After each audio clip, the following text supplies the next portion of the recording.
All right.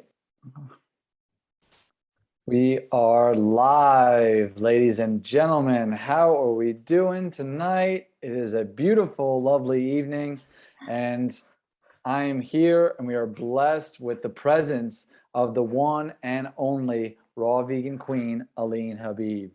Thank you, Aline, for joining us and for being here tonight. It's an honor to have you. Thank you so much, King Matt, for welcoming me to come and share my journey. We were going through a little bit of technical stresses because what we have to talk about is so important and so earth-shattering that that's how it works. Yes. We had some technical issues before, but that's like she said, they're trying to get rid of us because the information we got too damn powerful. It's too powerful. So listen, they cannot shut us down, and that's the bottom line.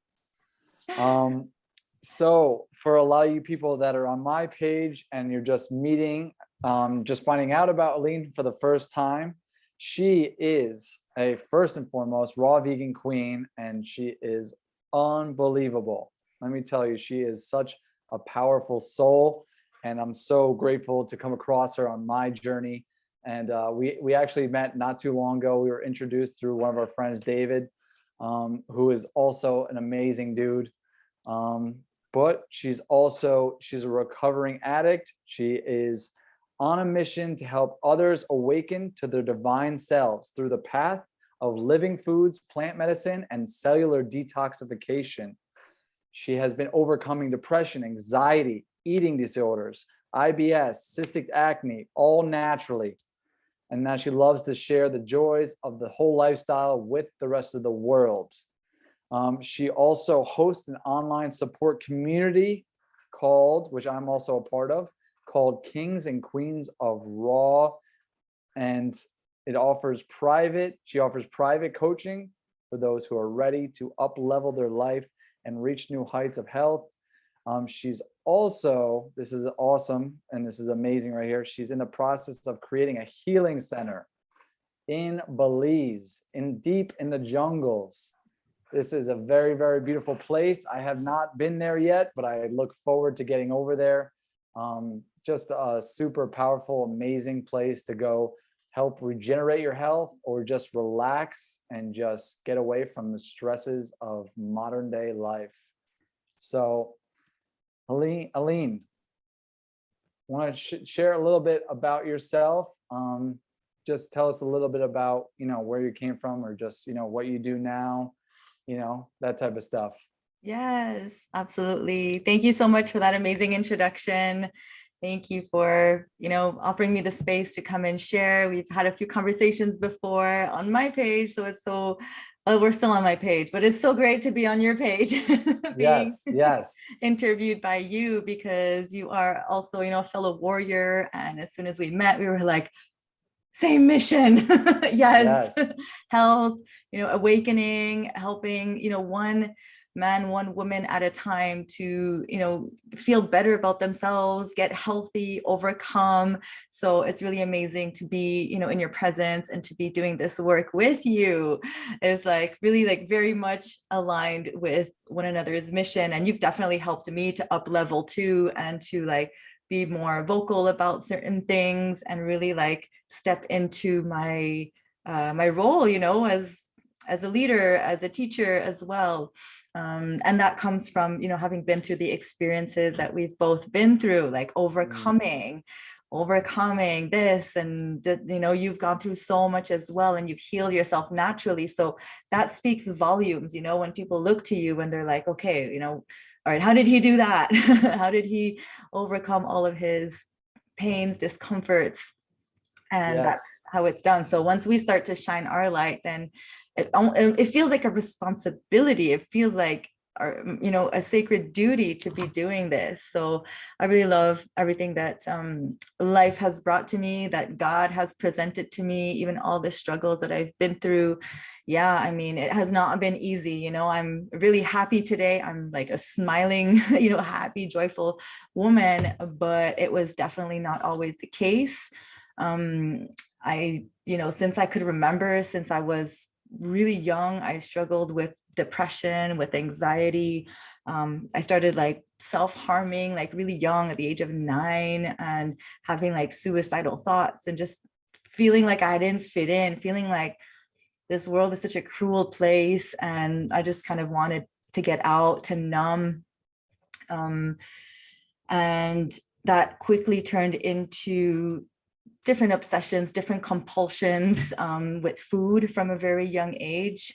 And yeah, alcohol pretty much from the age of 12. Like when I took my first drink, I knew I had a problem. I like got wasted, and it was at a wedding, and I just like I like drank the bottom of the wine of like all the tables. Like I just went around and just chugged like the wine, and I was in the bathroom puking, and I was like, oh shit, like this is gonna be like, I knew on some level that this was gonna be a lifelong battle. Like I just knew it from that point that it was an issue. So on and off between eating disorders, and later on, like drugs came into my life later in my life, like around the age of 30. Up until that point, I was, drinking and smoking a lot of marijuana, smoking cigarettes, sex addiction, like all different kinds of addictions. But it wasn't until like I had a bad breakup in my early 30s, and that just sent me into like a spiral of really another deep depression. That's when I started, doing cocaine, Molly, and crack. So I got like really deep into those drugs, and I almost died. I like literally, lost my daughter. My dad had to step in and take her over. Thank God I have him, because he really helped me. And he was like, you need to go get help. So I did. I went to, and I was already plant-based at that time. I was already like a few years before the drugs, I was already like trying to heal myself, doing a lot of yoga, doing meditation. I went to go do my teacher's training. Like there was like this, the polarities were so real in my life. I was like this yogi on one end, and I was like, there was a point in my life where I was literally showing up for yoga classes at 6 a.m. still high from the night before. It was like a clear decision that I had to make, like which path am I going to take? So it was just like, I laugh about it now, but it was like not really funny back then. But I had a taste of both worlds, and I was like, okay, what am I going to choose? And yeah, and then I discovered plant medicine through this path. I discovered fasting, because I was just so determined to find answers. I had been on antidepressants as well at many different periods in my life, when people were like, oh, you need medication for, depression, for anxiety, and all of this. So I went down the pharmaceutical route big time. I took a lot of antidepressants, which really messed me up, really messed up my gut too. So then that's how I kind of was led to the juicing world, to water fasting, and the living foods world, and plant medicine, specifically ibogaine and iboga. Yeah, for addictions. Wow. That's amazing. That's amazing. And you've come so far now in such little amount of time. And really the whole story, it's all inspirational, and you've been inspiring to me, just like you said I was to you. But you inspire me as well on this path. And really I believe this is the hero's journey, and I do believe that it's God's work that we're doing to try and help people and pull them out of their suffering and pain and their struggles of life, and help guide them to just make things more easy. Because we found out that things don't have to be so difficult, and we don't have to stay in that dark place for a lifetime. There's a way out. Mm-hmm. We don't have to be stuck. It's one thing to go through it, and people go through different ups and downs in life, but the problem isn't experiencing those things, it's staying in them. Mm-hmm. When you go through them and you don't come out and grow and learn and become a better version of yourself through those experiences. Because there's many times where people just kind of live in those, and they stay in those for their entire life. They never come out. They never try to escape. They may be trying, they may be doing the wrong things, or maybe they've just kind of accepted that this is just this is my destiny now. and that's just it. So it doesn't have to be, your fate doesn't have to be sealed in that. And you're a perfect example. Your story is exactly someone who came from one of the darkest places and came into the light and then just started shining her light on the rest of the world. So it's an amazing thing. So really appreciate you sharing that. So what I wanted to do today in this interview was dive deep with you on those things and how you overcame the depression, the anxiety, the eating disorders, overcame the addiction and things like that.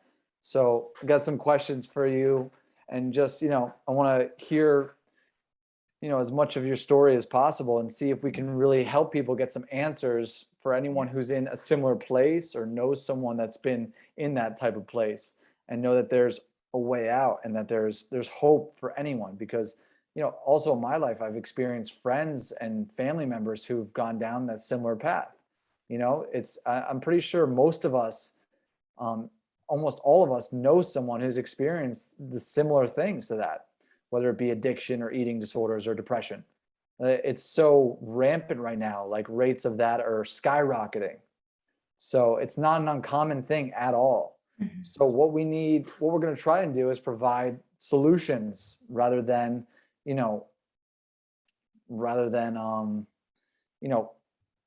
treat symptoms, just like with everything else. We want solutions. We want to address the root causes of what's, creating these problems. So let's dig deep and let's get down to what that is, and let's bring solutions to the people. Awesome. All right. So first and foremost, let's start with addiction.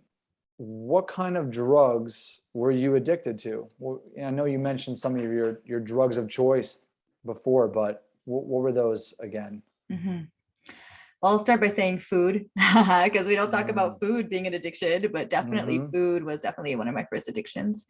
Alcohol and marijuana, and then it progressed to cocaine, Molly, MDMA, and Molly and MDMA are the same, and crack.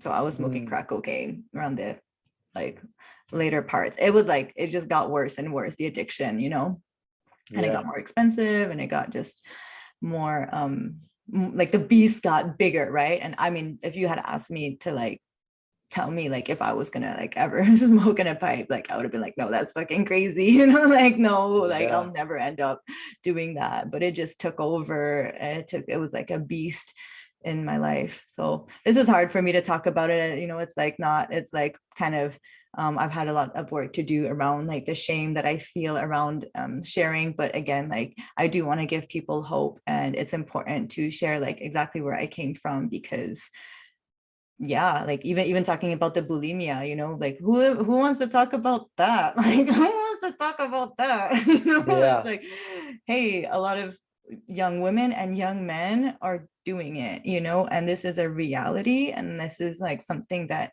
I feel is my role, and God has spoken through me to come and share it. Some people think I got it all together because I have a good family and I have, I'm well off, and they're like, what does she know about problems? But that was my path, was to go through that mental obsession. But it's everything I've done became an addiction. It was everything became an addiction because I wasn't well inside. I wasn't happy inside. Sex could have been, not an addiction, but it was for me. Not really so much gambling, because I don't know, I didn't really get into that. But if I did gamble, it was compulsive. I saw that beast. I saw how I could go there. So yeah. So it kind of became almost an addictive personality to almost encompass everything in your life. It was just every aspect that no matter what it was, you could literally become so attached to it that you couldn't, you felt you couldn't break free from it.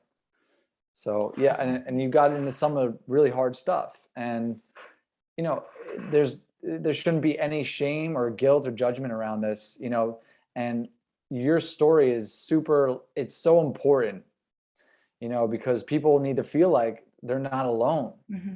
So that's why I know some of the stuff is uncomfortable to talk about, and really appreciate you kind of, coming out and discussing this, as hard as it may be. but it's like people like need to hear the story so they can know, first and foremost, they're not alone, and two, that there's a way out. It's not, that doesn't have to be forever. You don't have to stay in that darkness. Although it may be, it's not something that automatically is resolved for a lifetime. It's still a battle, like you said. It doesn't just end and then you're all done, you're finished. It's an everyday thing, and it's getting through everyday life about it, and it's taking it day by day, step by step, rather than like, okay, I'm fine for forever. It's like everything, all those attachments, they still exist. It's that you found a way to necessarily, well, break the chains, but now kind of get through life without becoming dependent on those things, to live, to be alive, to just get by. So what would you say out of all the things would be was your most difficult addiction, and the hardest one for you to deal with and break free from?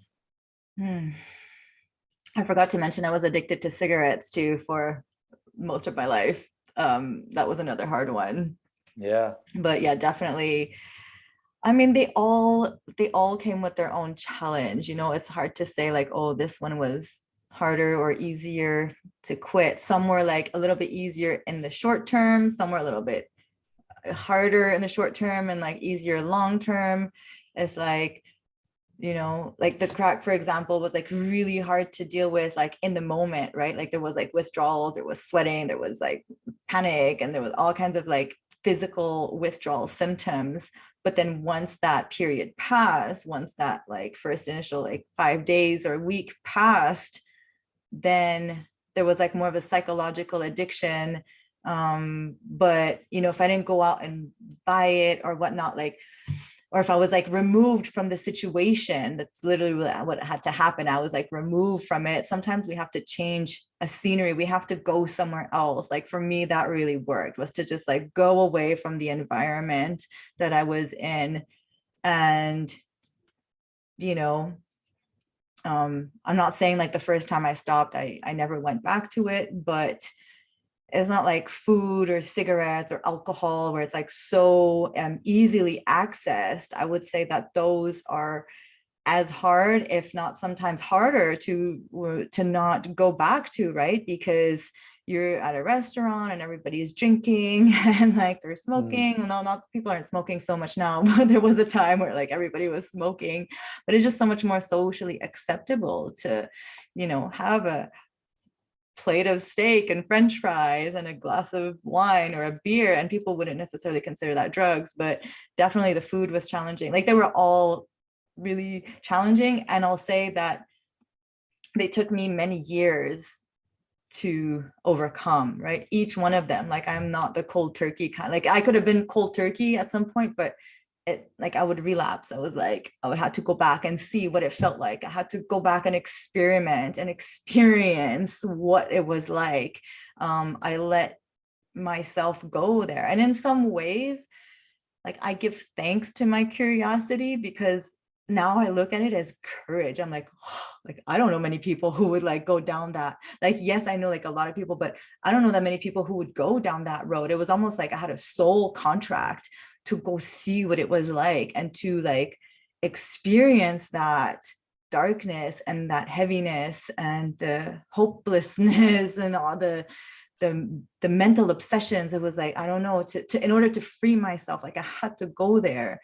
But it was like it's almost like my soul knew what I was getting myself into from the start. Like I made a conscious decision to become a drug addict. Like I knew what I was getting myself into, because I knew that I would have to get myself out of it somehow.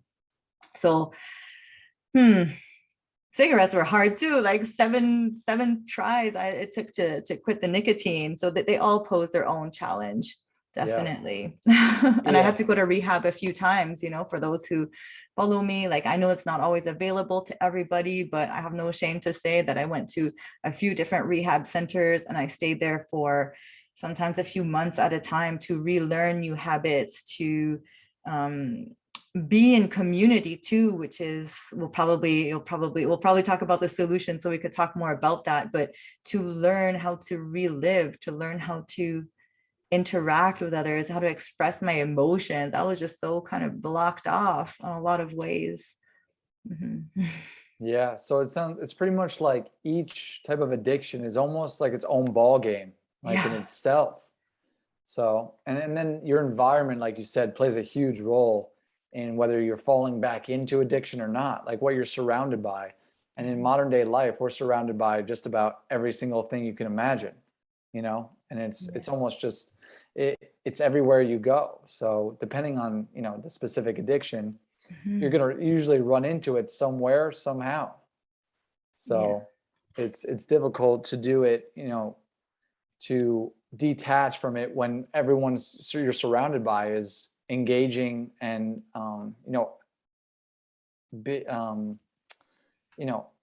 partaking in all of it.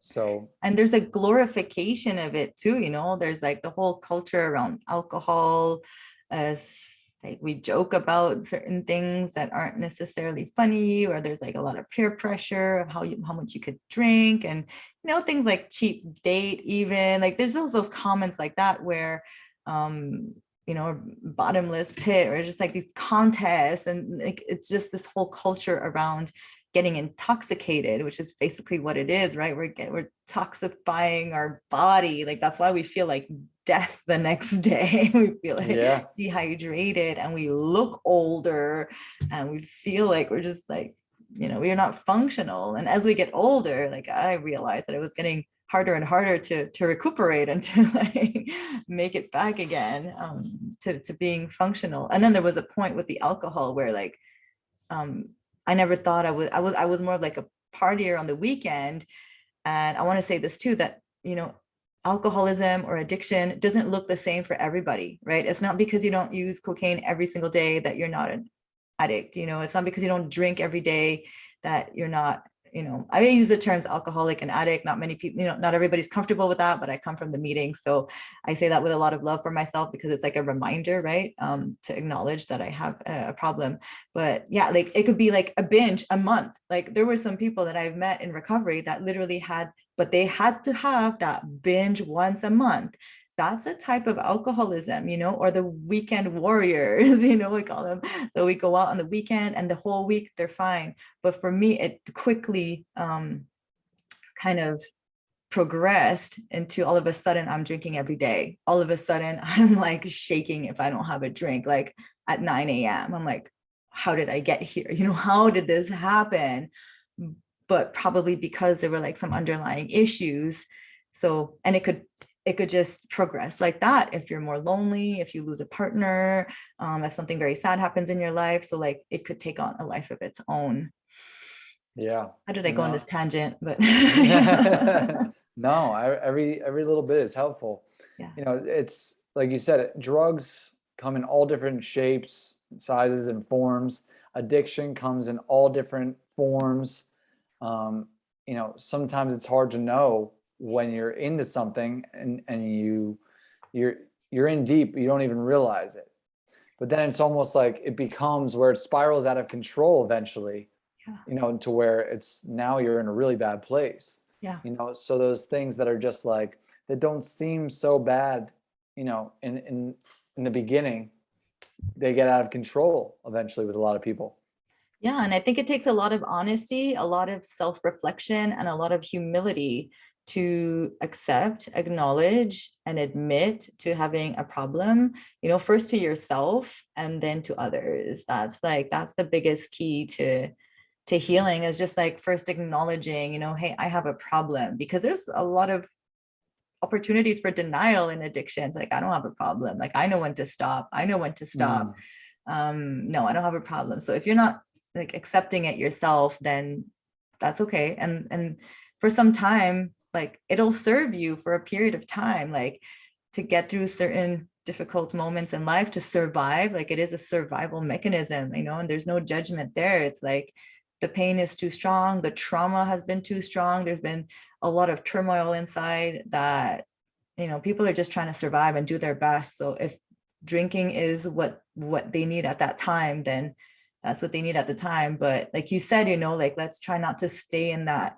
too long, because the damage can be very, very terrible. Like, you could end up with like cancers and going under the knife and just like cutting your life short. I mean, so many of our friends, have passed, and that's one of the reasons I'm sharing too, is because like I want to honor them, and I also want to be of service, and I don't want to be another statistic. I don't want to be another one that's like goes down with their dreams because of drugs. Like, it's so sad, because all of my friends that passed are like, were super smart, really caring, really loving, had big dreams. And when they were clean, they were like super sharp and all there. And then boom, like one day to the next, they relapse. So, yeah. And that's important, there's a lot of denial out there, and it's like, you can't address a problem if you're denying that it actually exists in the first place. So that is obviously the first step, is to be, awareness, and be conscious that, hey, there is a problem here. But until you do that, it's just it's a revolving door. It's just over and over and over again. And we're seeing, a lot of that. A lot of people have that mentality, but yeah, these addictions and things are destructive on every level. They're destructive on physical, spiritual, and mental. So it encompasses all of the above, and that's where it's just, that's why people need to kind of realize just how bad it can get with this. And you don't want it to get to a point where it's, almost too late to go back, and a lot of people get to that point where they don't get the chance to come out of that, to come out alive, or they don't kind of learn the lesson, in time. And that's where we just see it just go off the deep end completely, so people, you want to have some type of awareness of your actions and what you're doing, and when it does become a problem.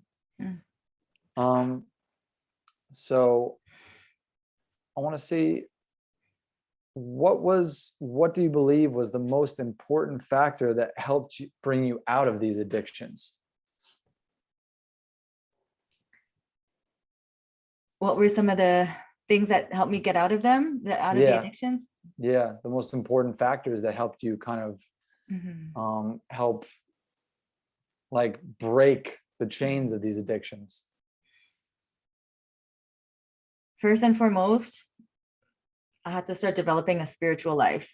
I had to surrender to God, like literally, he's my higher power. He is everything. He is omnipresent. He is my savior, and brought me to community. Community is really the first and foremost gift that he brought to me, was connection, right? I say this a lot, is like the opposite of addiction is connection, feeling connected to others that were going through this as well, feeling like I wasn't all alone. Because even though I had friends that were using, I still felt all alone, because I felt like I didn't have control over it, or I had the bigger problem. Like I just felt worse and less in control, of the addiction. I felt like so alone. So then to find others, in treatment centers, in the AA groups as well. I attended a lot of AA, NA, CA groups, which are available online as well. If you look up Alcoholics Anonymous, Narcotics Anonymous, there's even Marijuana Anonymous. There's online Zoom meetings all around the world with the 12 steps. And that really, really helped me, even though at first I was kind of closed off, but my therapist was really insisting I go to them to meet others. And there was just a love in those rooms when I would go in person. And in Montreal, where I came for recovery, it was just like this love in the room, this like, hey, give me a hug, and, handshake and welcome. There was just this like sense of camaraderie and acceptance, and it's okay. Man, I mean, I've seen people like come in there like super high. I've been high in those meetings, and we go up and we take that chip, and we feel so proud of that, 1 month chip, and then we relapse and we go take a newcomer chip. And there's just like this whole process of facing our addiction, facing ourselves, facing others, and admitting like, I have like so many of those beginner's chips. I can't even tell you. I would just go take it every time, every week I'd relapse and I'd go and take a chip, go take it in front of everybody. And you gotta say something like, oh God. But it was like, I had to face myself. I had to shock myself. I had to freak myself out. I literally had to find ways to like raise my adrenaline, get excitement from like speaking like this scares me so much, and I know that this is my saving grace too, like making videos with you and others that I've been interviewing, so many things that I had to implement, I got to implement, that I chose to implement in my life to like, I don't know, but lack of a better word, like shock me, like completely like take me out of that negative self-talk, those like even the suicidal thoughts. Like, I don't have time to think about killing myself anymore. Like, I know that people need me. I know that I'm there for a purpose. So finding my purpose and knowing that I'm useful in this world has like been so beneficial. And like God brought me to different paths, right? He just kind of like, here, okay, we're gonna go here. And I was in full surrender, especially after my last relapse. I was so scared. Like, I actually think I had to be so scared of dying to want to live. I got fucking scared. I was like, like this is, and this happened many times before, but the last one was like the scariest. And I said, all right, I'll do whatever you tell me. Okay, you want me to start a YouTube channel? Like, I'll do it. You want me to start a community? Like, I'll do it. Anything that I felt as messages that I needed to do, I just obeyed. I just like obey, even if they don't make sense. I got the message to water fast, which was another thing that really helped me. I was like, are you sure? Like, I was like, is this God? Like, where's this coming from? I was like, where's this coming from? Right. But I knew it was a very spiritual thing that I was being asked to do. So definitely fasting was like a powerful journey. And like I mentioned before, the plant medicines have been instrumental in my recovery. Ibogaine and iboga, if anybody's interested in learning more, definitely reach out to me, because we don't talk about it a lot. This is not something the pharmaceutical companies want to be out there, because they got their Suboxone, they got their methadone, they got their pills that they want to keep prescribing. And ibogaine is so powerful in helping people overcome and have a spiritual journey. It is a psychedelic. It is a very powerful, spiritual journey into your own soul. And it's also like a detoxer. So like mind, body, spirit, like, all kinds of stuff could happen, but you face, it's not a pleasure trip at all. Like, you literally like face your demons and face your shit, but it also brings you to this place of self-love and self-acceptance. And I mean, different things can happen for different people, but it's really a beautiful medicine that I am now preparing to serve, that I started serving to others as well. So that's part of the healing center in Belize as well, is my calling to support others in overcoming their addictions, and eating disorders and depression, PTSD, and all of that. It's really like freedom from those things. And I mean, I went in a certain person, like a certain woman, and I came out and I was completely different. I was like, my thoughts were different. I didn't have the mental chatter I had. I didn't have the fears I had. Like, that just kind of went away, and I wanted to take care of myself. Like, the medicine just showed me things that I needed to see to move forward in my life. Yeah. Wow, that's amazing. That's amazing. And yeah, I think a couple of those things that you mentioned, like I mean, all of them, I agree 100%. One, believing in something that's bigger than you, developing your spirituality and things like that, huge one.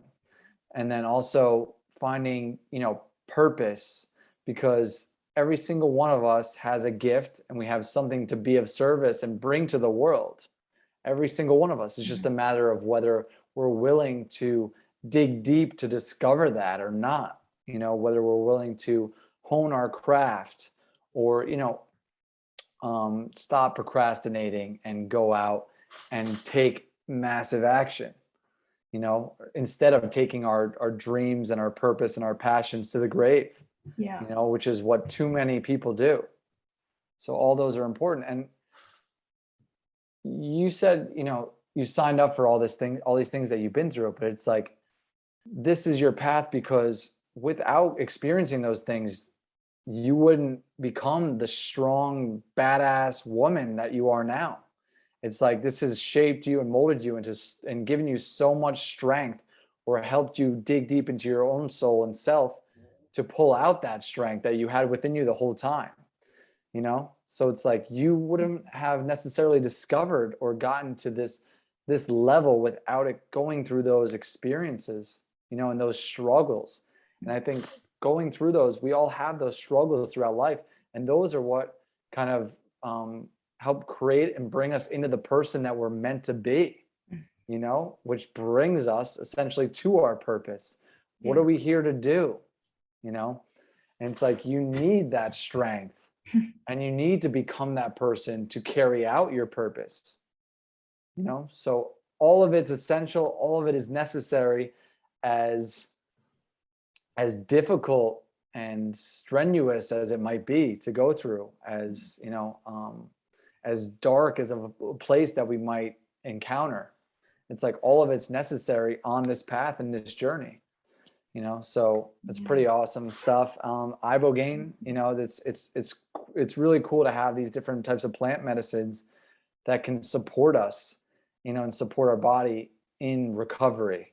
You know, and it's like we've been given so many of these different things and medicines to really help us through that. And it's like it can change, like you said, your whole, you know, neurological pathway and the way you transmit and the way you think, and like you said, face your fears, face your demons, face these things, you know. So which brings me to the next question.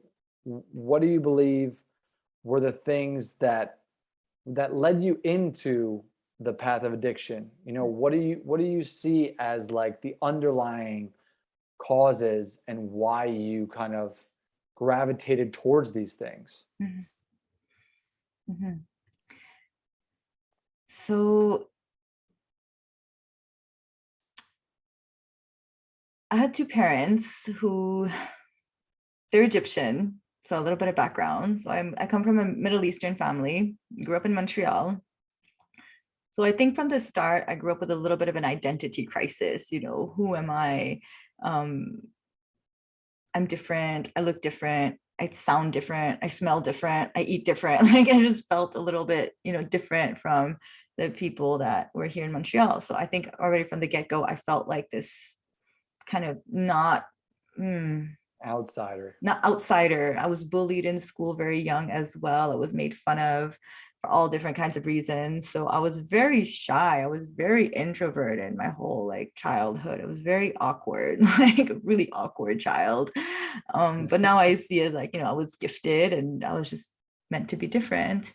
But yeah, my parents were very, very traditional.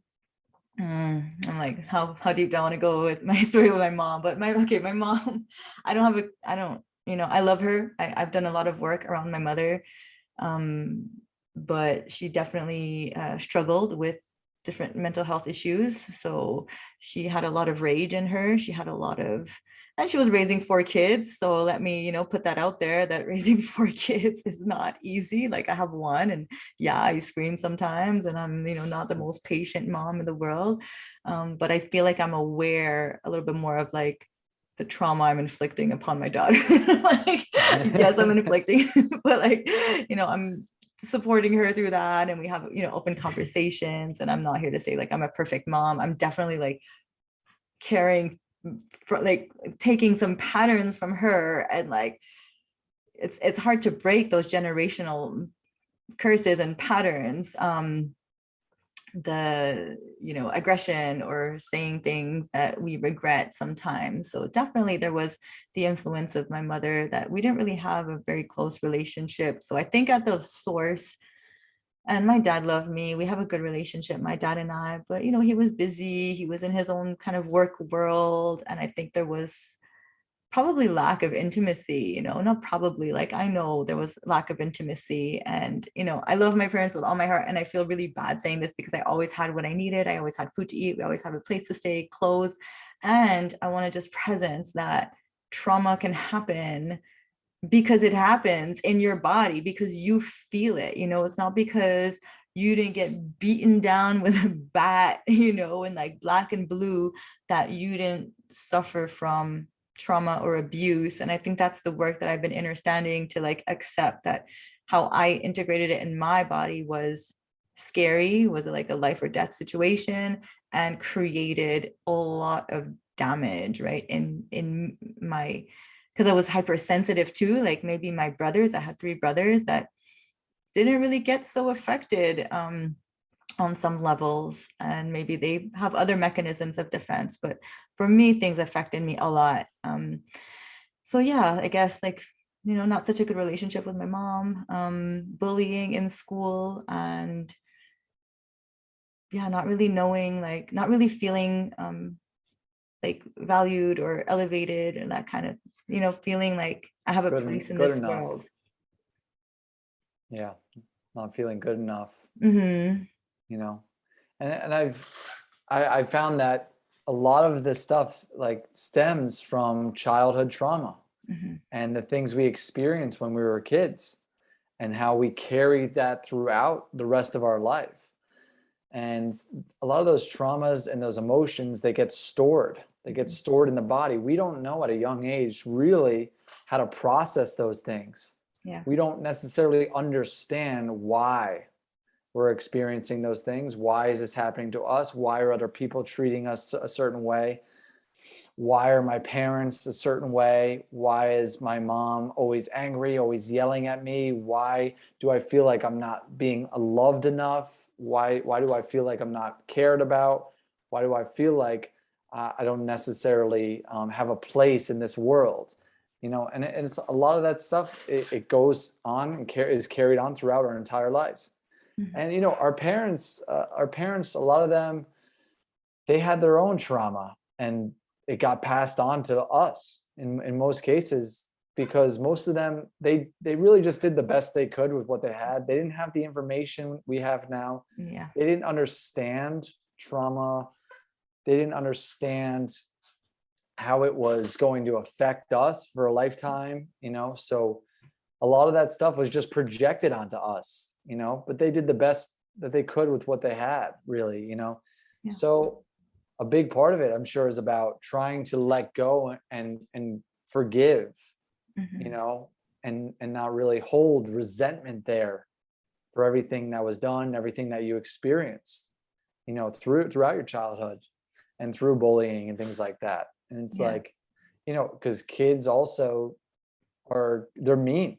Like, a lot of kids are just mean in childhood, and it's almost like they some don't even realize it, how they are.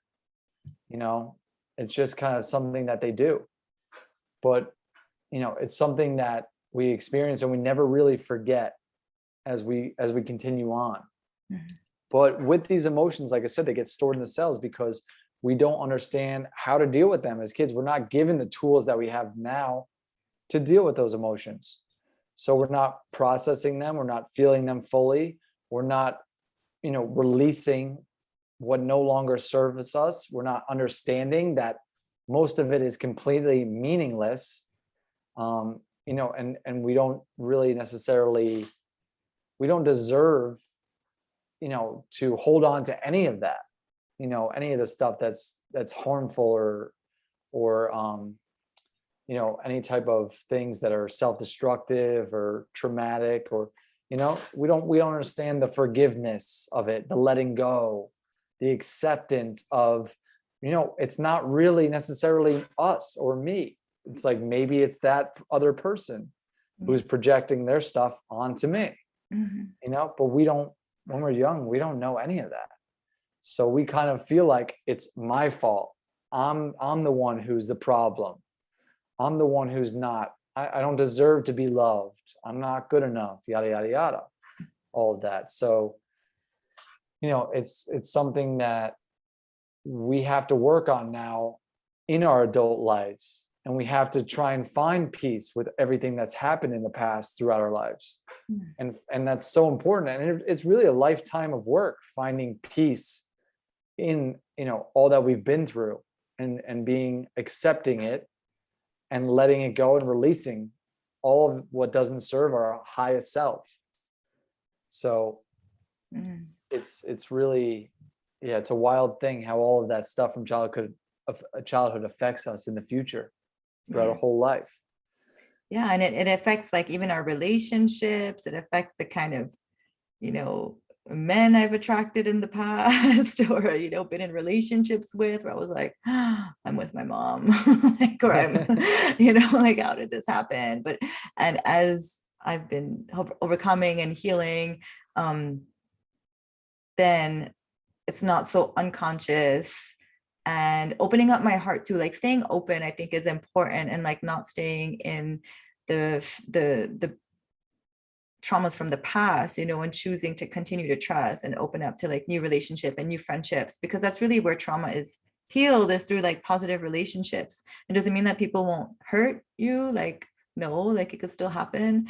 However, that's what we're here to do, and it's all good. Like, it's all there to show us to have more compassion. Now I can have compassion for, I'm happy I wasn't like one of the mean girls that was doing, like the bullying and whatnot, because I was like, I was on the other end of it. So I know what it feels like, and I would, not do that to anybody.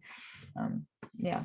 So it's all there to show us the good. And those kids too that were bullying, like, can you imagine what their situation was at home? So that's kind of the perspective I came to realize, is they were probably suffering too, and their parents were probably bullies to them. Like, they're just mirroring those behaviors. Yeah. And it's like they don't even realize that they're now projecting onto someone else the same things that they didn't, that hurt them. Yeah. So it's all lessons, really. It's a lot of learning and things like that. And it's, once we experience and feel those things, we know, like, okay, this is like something I don't want anyone else to have to go through.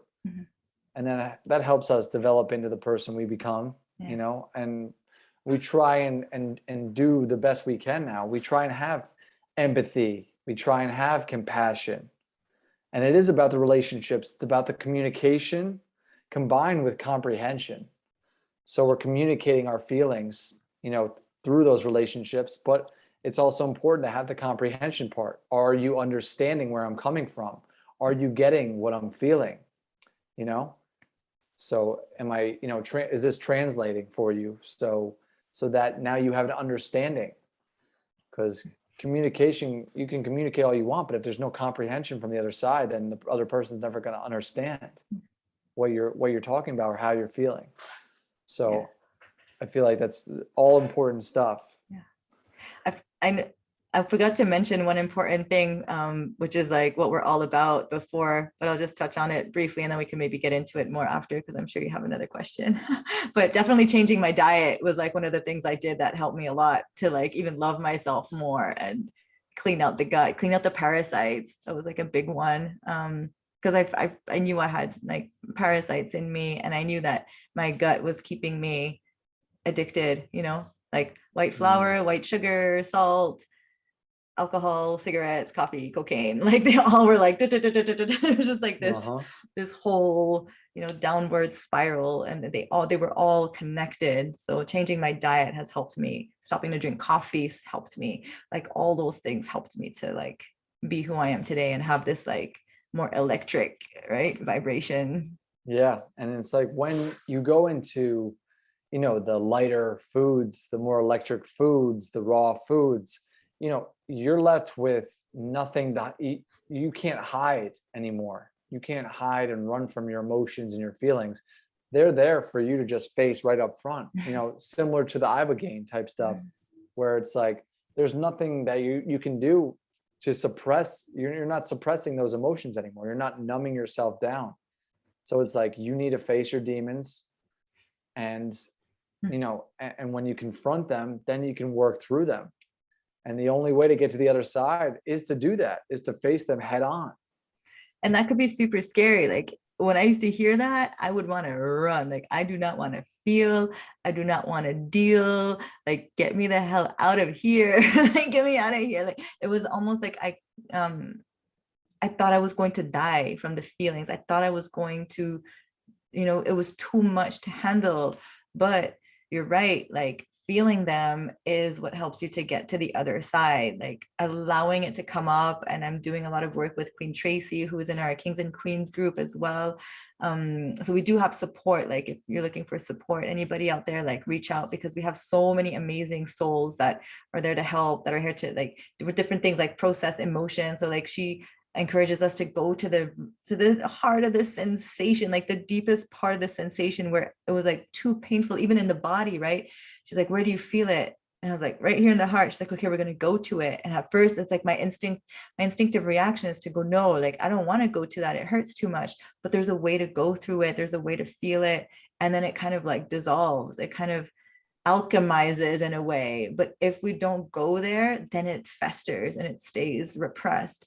And that's when it could create, problems. So definitely like going to the sensation that's inside the body and releasing it is super beneficial. Yeah. And we don't die, we don't die of a craving. There's like a curve that happens. There's like this, I see my friend Glenn is on tonight from Smart Recovery, and he teaches us how to, go through the cravings, right? And it goes through like this wave, and you go and it reaches a peak, and then it kind of goes down, right? But you just got to like let yourself go through that wave, and you'll be okay.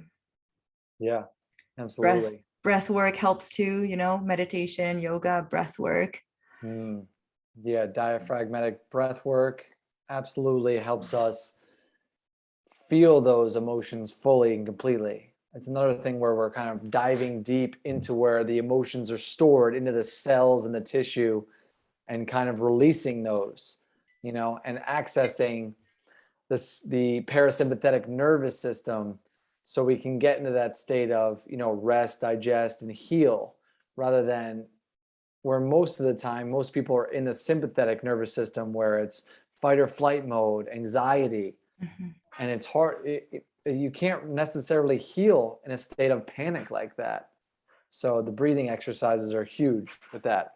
And, I'm sure that, with the raw foods and the eating disorders, how would you say that helped you? Like the raw foods helped you with the eating disorders and help you come out of those? Great questions, by the way. It's like we're flowing. It's going really well, as always. But I'm trying. This is my first interview, so yeah, really?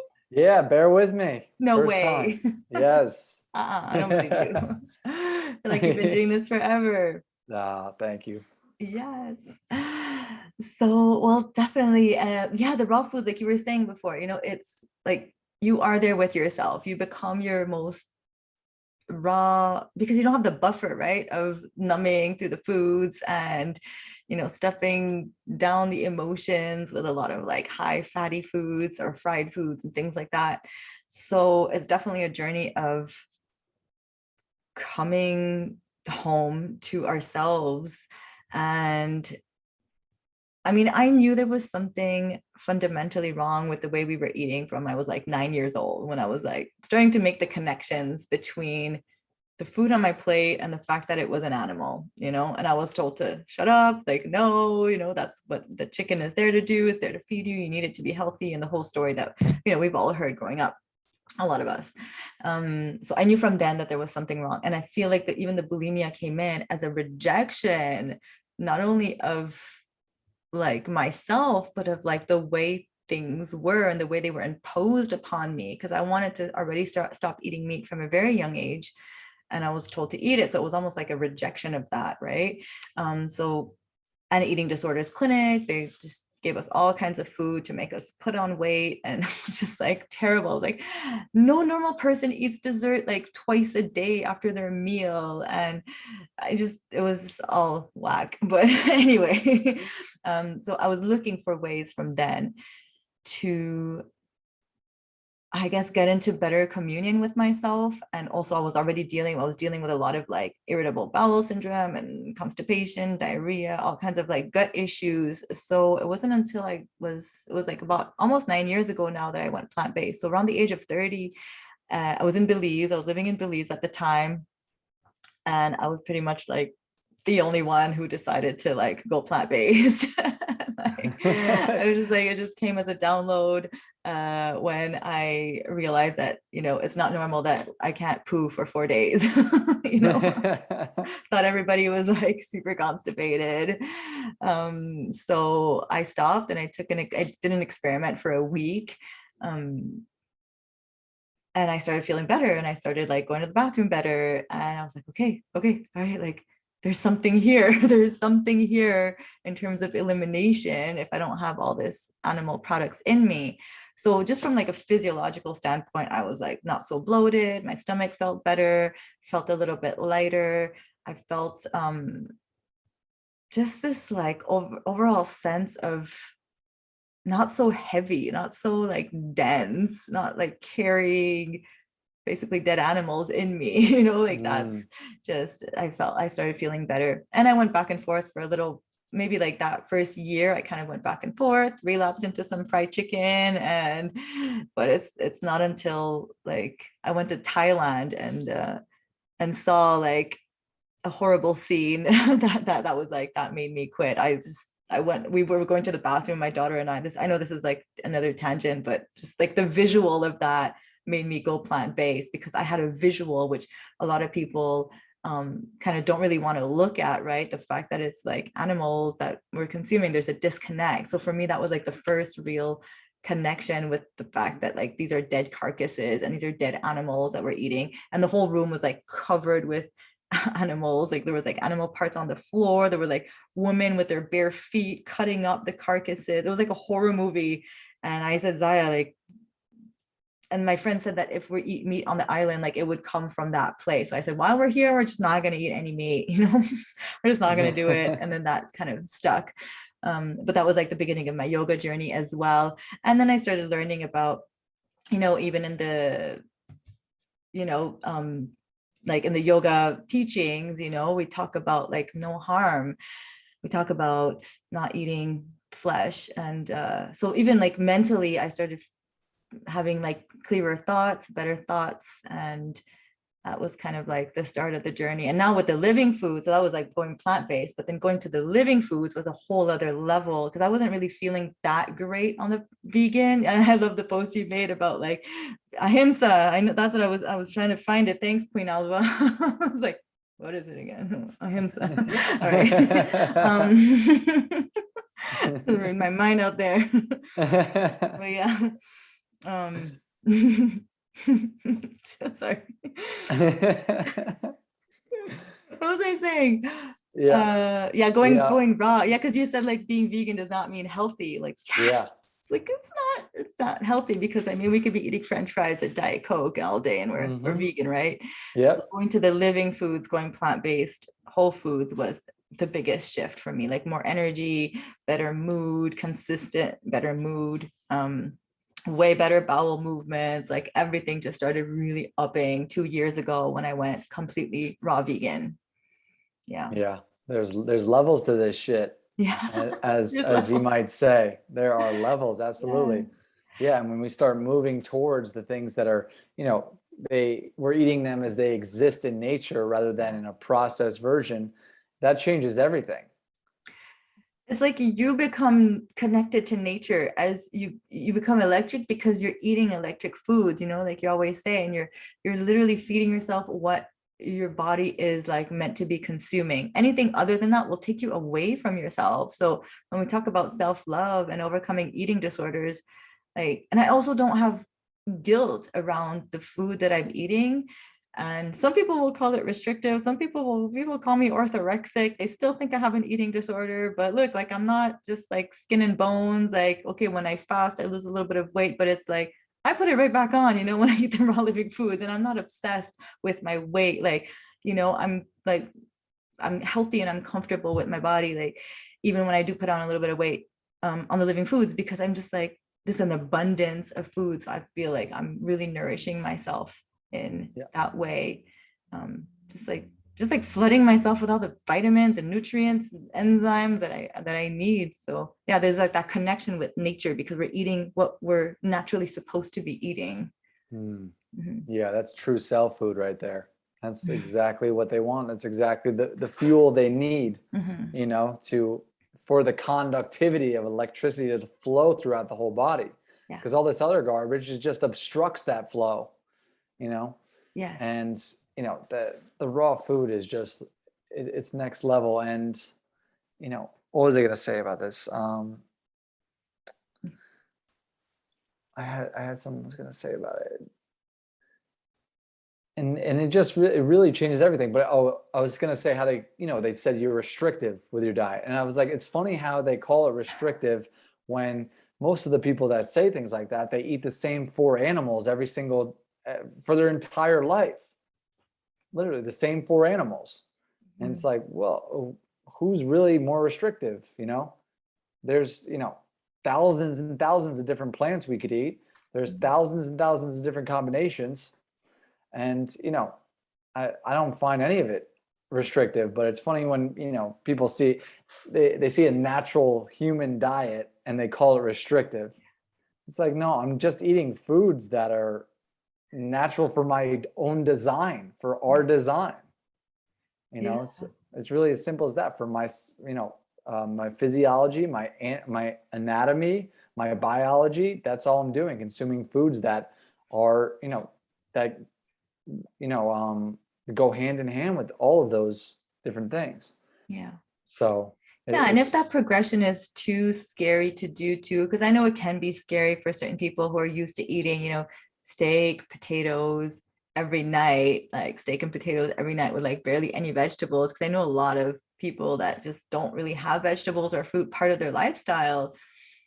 And it's more to, it's like, maybe it would be helpful to say, start including, you know, a little bit of the living foods, start including a little bit of, even if it is some like steamed broccoli, you know, like maybe that's where they're at, you know, it's just like incorporating a little bit of more veggies, a little bit more fiber into the diet.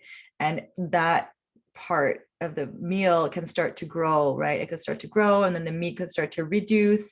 So, and I know you talk about this too, like the transition. It's like hard to, I find it, I don't know anybody who just went cold turkey except for my dad. Like, but that's a whole other story. He makes everything look easy. And I'm like, it's not easy to stop smoking cigarettes, Dad.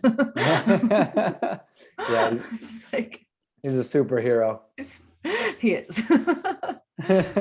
but anyway, so yeah, but most people, but he also did a juice cleanse. So a juice cleanse could be a great, like, you know, kind of therapeutic, purposeful great transition reset into the living foods. Yeah, it's like a reset. Yeah. Yeah, I mean, no matter where people are coming from, there's always a way to transition and migrate towards this type of lifestyle and towards healthier eating habits, you know, no matter where you are. And you don't have to go, like you said, cold turkey is something that rarely ever happens. Most people are, it never usually ends well too. People that just jump into it and dive into it and kind of shock their body when they're coming from straight up standard American diets and diets of highly processed foods and mucus forming acidic foods. You know, so there's always steps that you can take to gravitate towards this, and they don't have to be big. You know, just trying to make progress and take those tiny steps towards it, that's all that matters, because eventually you're going to get to where you want to be, as long as you're trying to move forward, you know, instead of falling backwards. And sometimes we go backwards, but that's okay, as long as we get back on the wagon and you know, and hit it again, hit the road again. Definite. You know, but I think a big part of this whole thing, I feel like the traits, not necessarily the traits, but the things that we have to pull out of ourselves to move on, or to detach and break addictions and become who we're meant to be, become healthier, to live out our purpose and to be of service. I think one of the main components of that is self-love. I feel like you really have to learn how to love yourself enough to want to do these things, you know, because if you don't have love for yourself, then you're not necessarily going to find reason to go out and take action and to break the chains of addiction and to get healthier. You're left in a place where it's like, you know, why? why do any of it at all? If I don't love myself, if I don't love who I am, if I don't want to improve and grow and become my highest self. So I think that's Exactly. It takes self-love to be on this path, and it also, the path will help us have more self-love.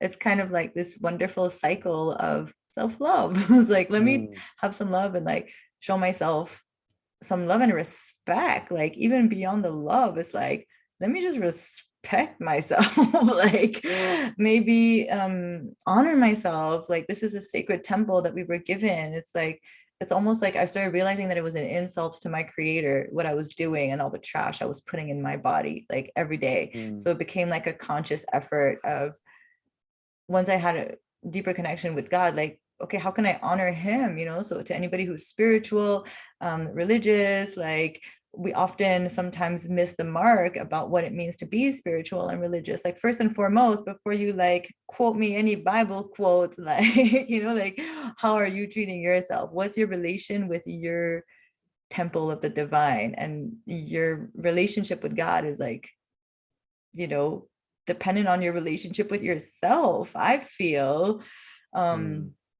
Yeah. There's a question that came in. Maybe you could help me answer this because you're so smart. Okay, so I know there's a lot of serotonin produced in the gut, but how would you answer this? He's asking, how does what we put in our gut affect our brain? Because I know our gut is connected to our brain.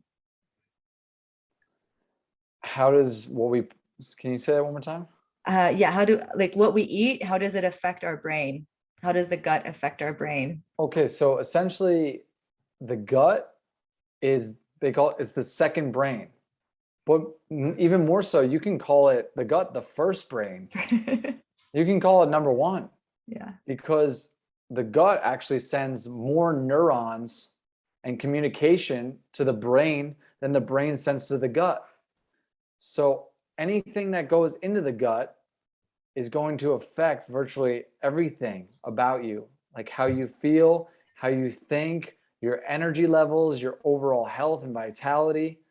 Like the gut is where all the chemistry and alchemy goes down. So what we put in there is kind of, it goes throughout the entire body, and everything is interconnected.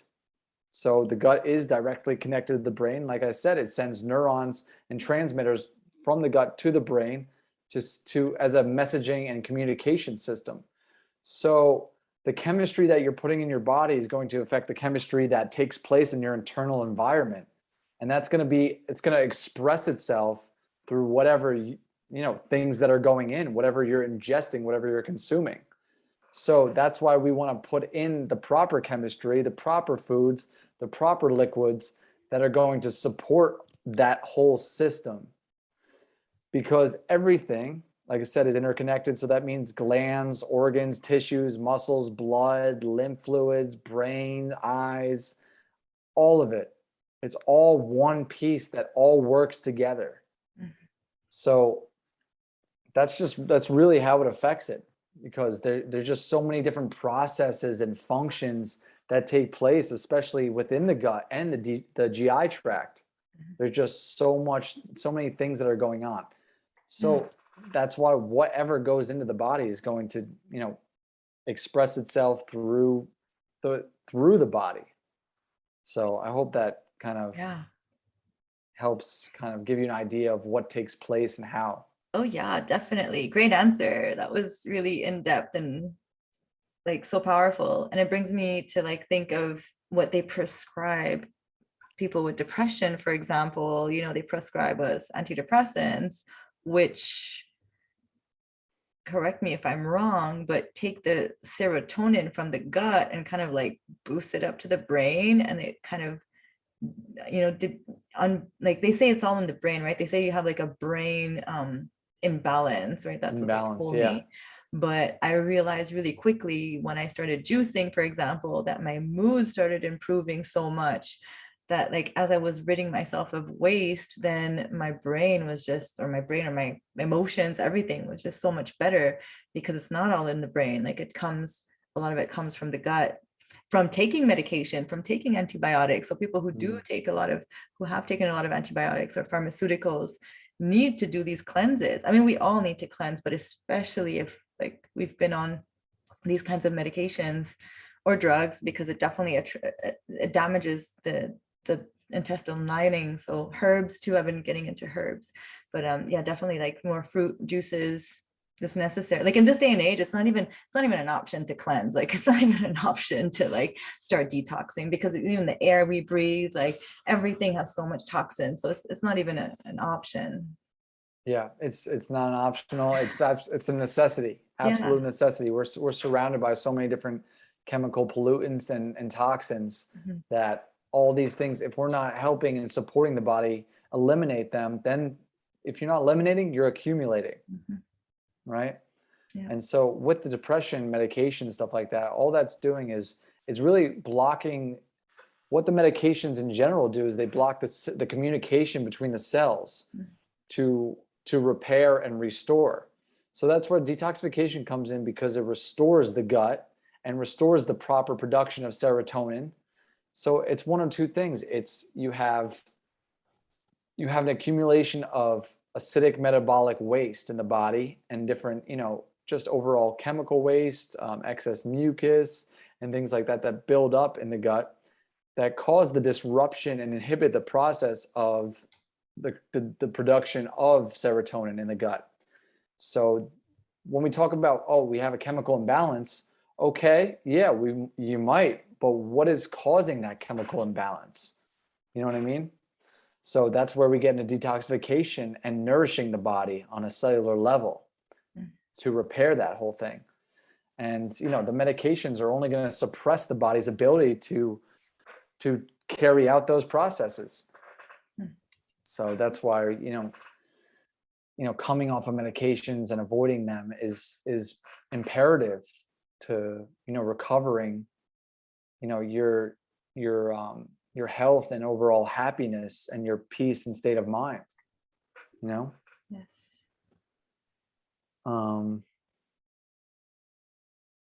Yeah, so we can open up for Q&A in a second. I just have one or two more questions. Sure. So let's go with this one. If you could go back and give your 18-year-old self one piece of advice, what would that be?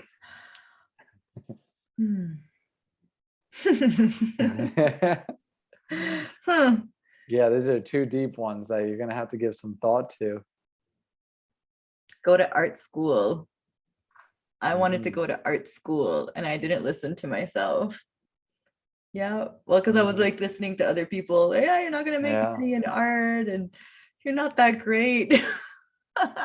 Yeah, let other people dictate.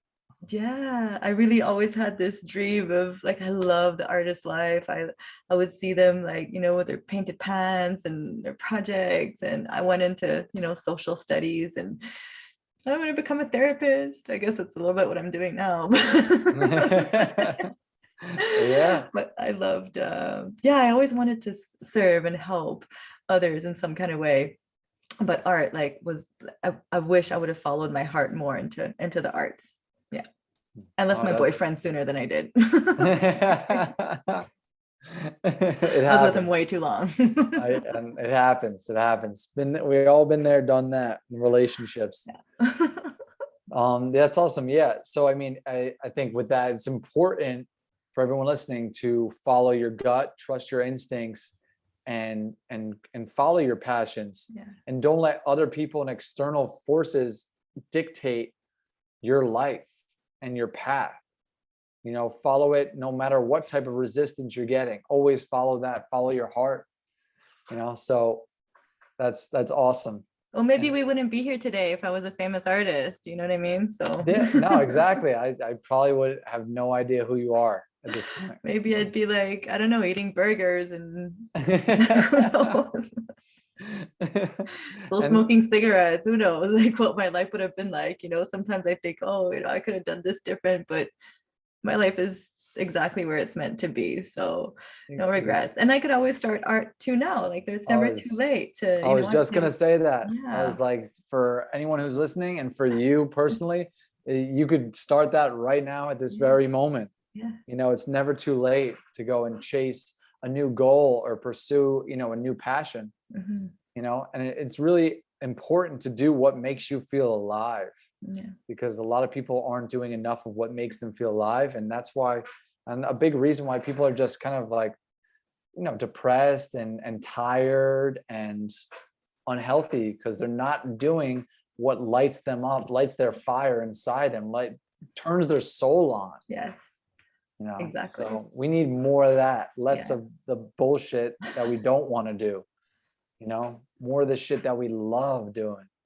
And even shifting our attention from like what's going on in the world. I mean, I'm not saying like we shouldn't pay attention to what's going on in the world, like, but can we even believe it? Like, can we even like, you know, can we imagine if everybody shifted their focus on creating something or doing interviews like this, or like connecting with other people, stepping out of their comfort zones and, you know, stepping into like the solution, like you're saying, and we all have different solutions. Like we're, you know, we're focused on the food, but like maybe someone's got to focus on pottery, or someone's got to focus on animals. Like everybody has something to offer. And I don't know, I just think the world would be such a better place if we were all living from our heart space and living in our bliss. Like these interviews literally make me so happy. Like I'm gonna be like buzzing for days after this. Like, and there's no outcome, like, you know, neither of us are making any money from this. Like it's generally like just for like genuinely like for pure joy and for pure like service work, you know. And that's just really awesome that you know, you're doing it too. And it's like, this is fun. And who knows what's going to come from this? We open doors. We don't know who we're reaching. We don't know, you know, who will become a new friend, a new community member. Like there's just so much that can come from just taking that first step. And, you know, even when I asked you to interview you back in like a couple months ago, like I was super scared. I was like, oh my God, this guy's got so much followers. You know, who is he? Like, why is he going to want to talk to me? And you were like, yes, you know, like I would love to do that. And I was like, what? Like we never know. And what's the worst that could have happened? You said no. Okay, like, but we have to be ready to take those risks and take those chances, and yeah, maybe get rejected sometimes, but usually no, like people are super excited to do these interviews and to share. So we never know. Like, yeah, just following up with what you're saying, like literally following your bliss is the best thing you could do. 100%. And I was absolutely stoked that you asked to interview me. And yeah, so I'm not a dick. That's a good thing. Right? But yeah, I think that, you know, all of that's just so important. Follow your bliss is such it really sums everything up. And, you know, I actually have tattooed on my across my arm, this says, "Life is not a waiting room for death," in Hindi. Wow. So a lot of people treat life like it's a waiting room to die, you know, rather than going out and going after the things they want in life. They sit around and they wait for things to come to them, where it's like, that's not necessarily how it's going to work. You have to take massive action. You have to, you know, dig deep and find that courage and have that faith and go out and live the life of your dreams. Go do it all, you know? So yeah, that's all amazing. And I think, like you said before, let's focus on the positive stuff rather than all the nonsense that we're being fed on through the TV and all that stuff. Where the focus goes, the energy flows. So if we focus on the positive stuff and on creation and on growing and evolving, it's like that's where our future is going to go. And that's how we're going to create a new world where we thrive as a species. Every species on the planet will all thrive, you know? And that's what we need to do. That's where we're shifting towards. We're creating a brand new earth where everybody coexists in peace and you know, and joy and bliss, and you know, and health is health is you know, one of the main priorities. And you know, we're just living a life of abundance, you know, rather than, you know, a life in negativity and despair and darkness, and you know, so all awesome stuff. So one more question. This one's, I like this one. This one's pretty cool. If you had 60 seconds to give a message to the entire world that would be broadcasted on every single television station across the world, what would it be? So basically, imagine yourself like you have 60 seconds to be on TV and you get to say something really quick. You know, like basically we hacked in to the TV stations across the world. It's like, we're going to broadcast the lean. Oh my God. You know, for 60 seconds. Everyone, I did not see these questions before. I swear to you, I didn't even want to know what he was going to ask me. So yeah, that's my bad, because I didn't it's perfect. I didn't tell her any of these questions. I just kind of freestyled it. But, you know, like put her on blast. Yes, I did. It's my big. I would say, love one another, love yourself, have respect for every creature on this planet, big and small. Forgive, laugh every day, find joy, eat a lot of fruit, grow a lot of mushrooms. They will heal the planet and your soul. Travel the world. Question everything from authorities and government. Yeah, the TV stations are like, oh shit, that means question us.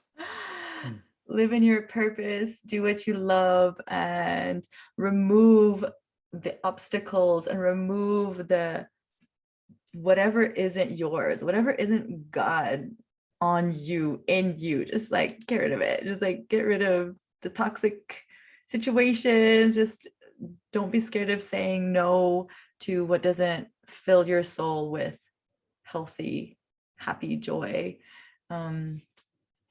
Yeah, and everything's a lesson in life. So even if you're in the darkest place, know that there's a lesson there for you to learn, and there's something there to integrate, and it's all there to be healed. And you absolutely can turn your life around and change everything about your life by start by changing your thoughts, start by, feeling it, seeing it, knowing that there is another way, and taking the steps in that direction, and pray. I love all of it. All of it is beautiful, so powerful. And then, on the news station, they would cut back and be like, oh, sorry for that. We had a slight technical difficulty. We have no idea why that happened. And you're probably never going to tune into this again, because now you have officially empowered yourself. We'll start our own channel. How about that? Yeah, no, that's exactly what it is. We need our own TV station where people actually think for themselves. We teach people how to think for themselves outside the box. Wow. But yeah, that was, if people did everything you just mentioned, this whole world would be a completely different place.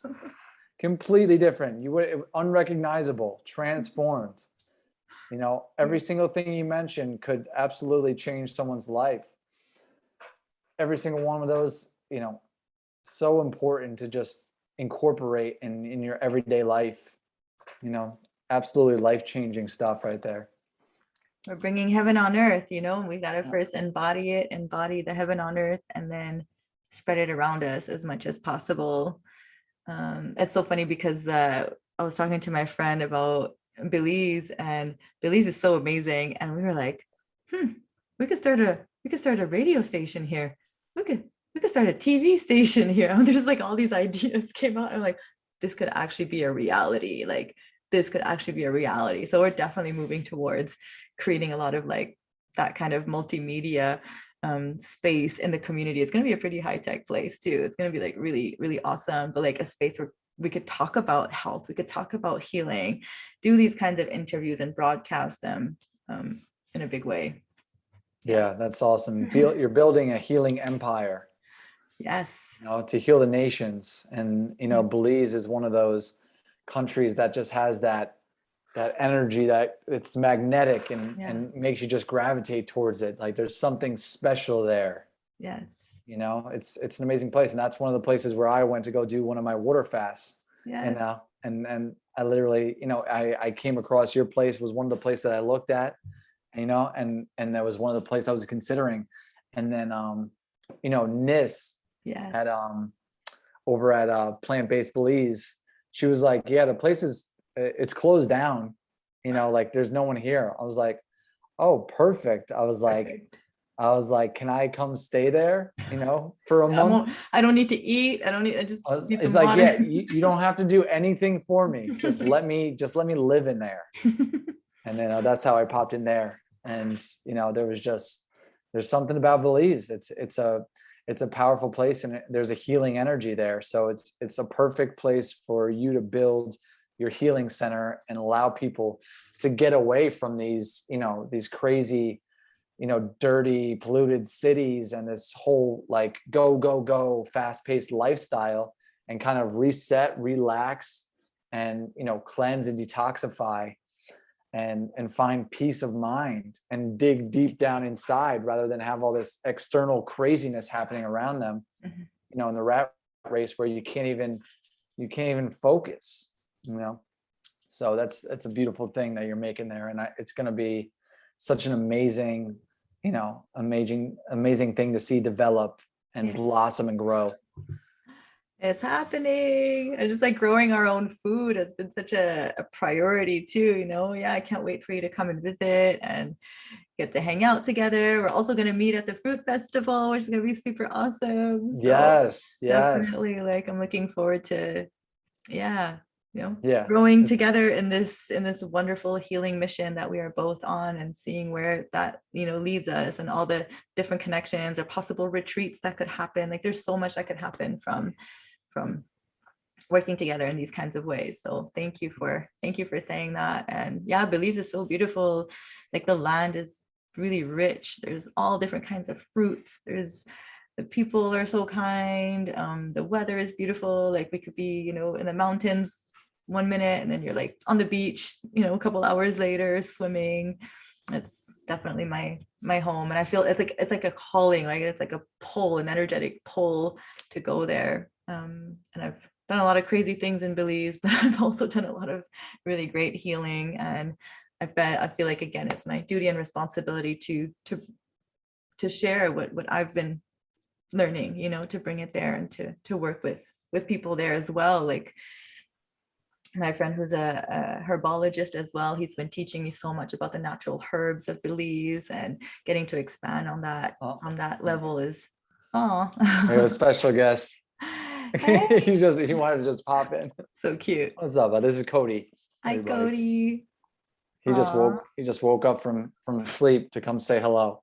He heard us talking about Belize. He's like, take me now. It's a dog's paradise. Yeah, it's a paradise for everybody. Yeah, I can't wait to go back. I can't wait to get back there. And you have so many amazing experiences ahead. It's such an amazing future ahead. So I'm so happy for you, and I'm so happy to join you on the journey. So yeah, that's so exciting. Let's open it up for Q&A. If anyone has any questions, for Aline, shoot. And or I could shoot them to you if I don't know how to answer them. Yeah. I see one coming in. I'll answer it on my own terms, and then you can answer it as well if you like. All right, yeah, absolutely. All right, so my friend King Fatty asks, why does the brain get addicted to things that the body knows are detrimental to it? Why does the brain get addicted to things that the body knows are detrimental to it? Good question.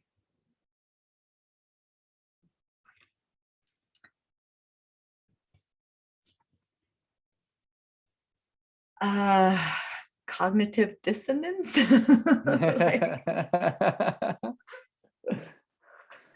Could know something and then we just like do it. I think a lot of the times maybe we don't realize just how addictive something is going to be when we get into it too. I think it could honestly be a very innocent thing, or like we know it but we don't really know. It's kind of like don't touch the fire because it's hot, but we got to go touch it, and then we realize it's really hot. That's not really the same because you don't get addicted to that. But like cigarettes, for example, like I started smoking, I was 12, but like what do I know about being addicted to cigarettes, you know? Like I just wanted to try it with my friends. Or Doritos, like who knows, we're gonna get addicted to Doritos when they have a first Dorito. Like I don't think we fully know the scope of the addiction until it's almost like too late. Once you've had that one hit, that one taste, to me you're done. Like you're already addicted. And then it's just like the chemical dependency is already there, so then you have to kind of overcome that chemical dependency. But like to continue it even though we know it's damaging, that's a good question, you know, because even though I would know what certain drugs would do or alcohol would do, I still would go back to it. I'm not sure. What do you think? Let me think about it some more. What do you think? Yeah, I'd say absolutely. One of the main things is the chemical reaction that occurs when we eat things that aren't necessarily beneficial or destructive or harmful. You know, the brain isn't necessarily going to be the same thing as, you know, the gut. So the gut might really hate what you're putting in, but the brain might love what you're putting in. You know what I'm saying? Where you're going to have like a dopamine, like almost a high off of eating certain things or consuming or doing certain things. And the high, or the, you know, the endorphin release, the dopamine release is what's going to have you continuously coming back for more or doing things even though you know they're destructive because of that chemical reaction.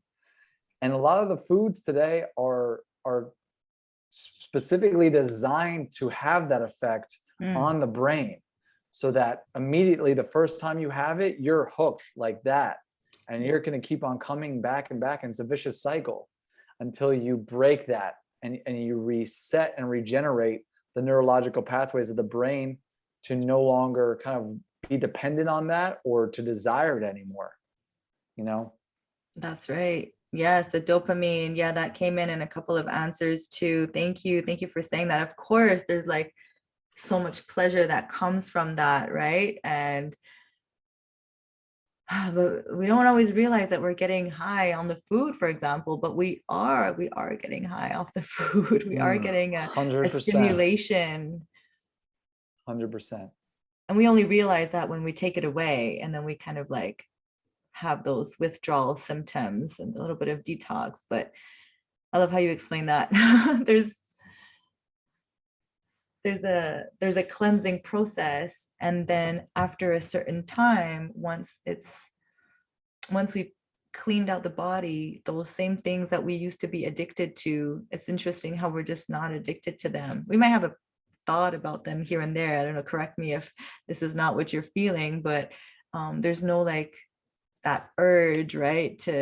I see somebody say, I love cheese so much. Like, me too, I used to love cheese. Like, there was a compulsion to eat cheese. But over time, as I felt the cheese affecting me, now it's like almost like, no. Like, I'm scared of cheese. Like, I'm scared of drugs. Like, keep that thing away from me because it feels so terrible in my body. So the deeper you cleanse, the easier it will be to say no to those things, you know? Like if I eat a bag of chips, forget it, I'm done for days, like done. I'm gonna be out, I'm gonna be tired, depressed, cranky, irritable. But there was a time where I could eat all that. So, you know, we have to mourn, we have to like let things go. There's a period of acceptance, and then there's like new doors that open up where we feel so much more aligned and better with the living foods. But yeah. Yeah, I'd say the loud scream goes from a scream to a more quiet whisper, you know, as you start to detoxify and repair and regenerate and restore the body back to homeostasis. So those calls for these highly addicting substances and food like, I wouldn't even call them food like, because they're not actually food. The calls for that decrease dramatically as we start to, get away from them, detoxify them out of the body. So that's why detox is so important, because otherwise those things can be too powerful to disconnect from. And things like the cheese has the casein morphine in it, which recreates the same effect as opiates in the brain. So some of these foods, it's just they're drug-like substances and have a drug-like effect. Basically meant to keep the baby cow, soothed by the mom and addicted to the mom, and then we rip that calf away. But we're not a baby calf. We're not meant to grow into a full-grown cow. Yeah. And we wonder why our children are having their periods so early and having hormonal issues really young and all of that. The cheese is definitely so detrimental to our health. And breast cancer, I mean, men are developing breast cancer at alarming rates. I don't think we're talking about it a lot, but a lot of breast cancer in men, and you wonder what kind of hormones are coursing through that body for it to manifest there. Colon cancer, again, cheese is so constipating. It's just all different kinds of problems. My life got so much better when I came off the dairy. Okay, we have another question. Where'd it go? Okay, can you talk about what type of cleanses you recommend? So there's two questions, similar, what kind of cleanses, and then somebody else asked about detox. Let me find it. Or is that the same question? But yeah, detoxes. What are some recommended detoxes, cleanses that you would recommend? And then I'll share mine, but you could go first. All right. So there's a couple that I really like. The primary ones that I really enjoy and that seem to be really effective for most people are fruit fasting or fruit feasting, where we're eating solely fruit, and specifically water-dense, juicy fruits, the fruits that are filled with water, that are, the water content is very high in. Those are highly detoxifying and cleansing and regenerative types of foods. I love the juice fasting, is fantastic. Water fasting is awesome. However, I don't recommend it for everybody. That's something that should be worked towards. Yeah. And I'd say those are my three favorites. Go to. They all play a part. They all have a role. They all have a place in the whole process of detoxification. And they're all just, they're all amazing in their own way. I wouldn't say one is better than the other. I think they all just have their own role, and they all can be useful at different times in someone's journey of healing. So those are my tops. Great. Those are my tops too. And I will add on to that, if that feels like too much for some people, I like to offer variations, in yoga, or there's always variations to this, right? If, for example, because fruit feasting could be very intense, right? Even emotionally, to go through something like that. So maybe a progression to prepare for a fruit feast or even for a juice cleanse would be to be let's say fruit 60% of the day, and maybe, have one cooked meal or one very clean, mucusless. If somebody is still eating cooked food, it depends where people are coming from too. I think if somebody is already on the plant-based, it would be easier for them to go to the fruit. But if someone's never even had, a vegetarian day in their life, to go straight to fruit might be a lot on the system. Not that it can't be done. I'm not saying it can't be done, but I would definitely say maybe a few weeks before, you would still detox from doing that, from doing one little cooked meal a day, or a big salad with some sweet potato, for example, and cooked broccoli, steamed broccoli, and maybe even a lentil soup that I share. Those were some very powerful transitional meals for me, when I was going more whole food, plant-based. So yeah, and or like a chickpea curry or something like that. Like, I think those are still way better than having like, grilled cheese sandwich or, other foods that are very constrictive. And then moving into like the ultimate, like I think the fruit feasting is the ultimate cleanse. Let me just say that, there's no better cleanse than that.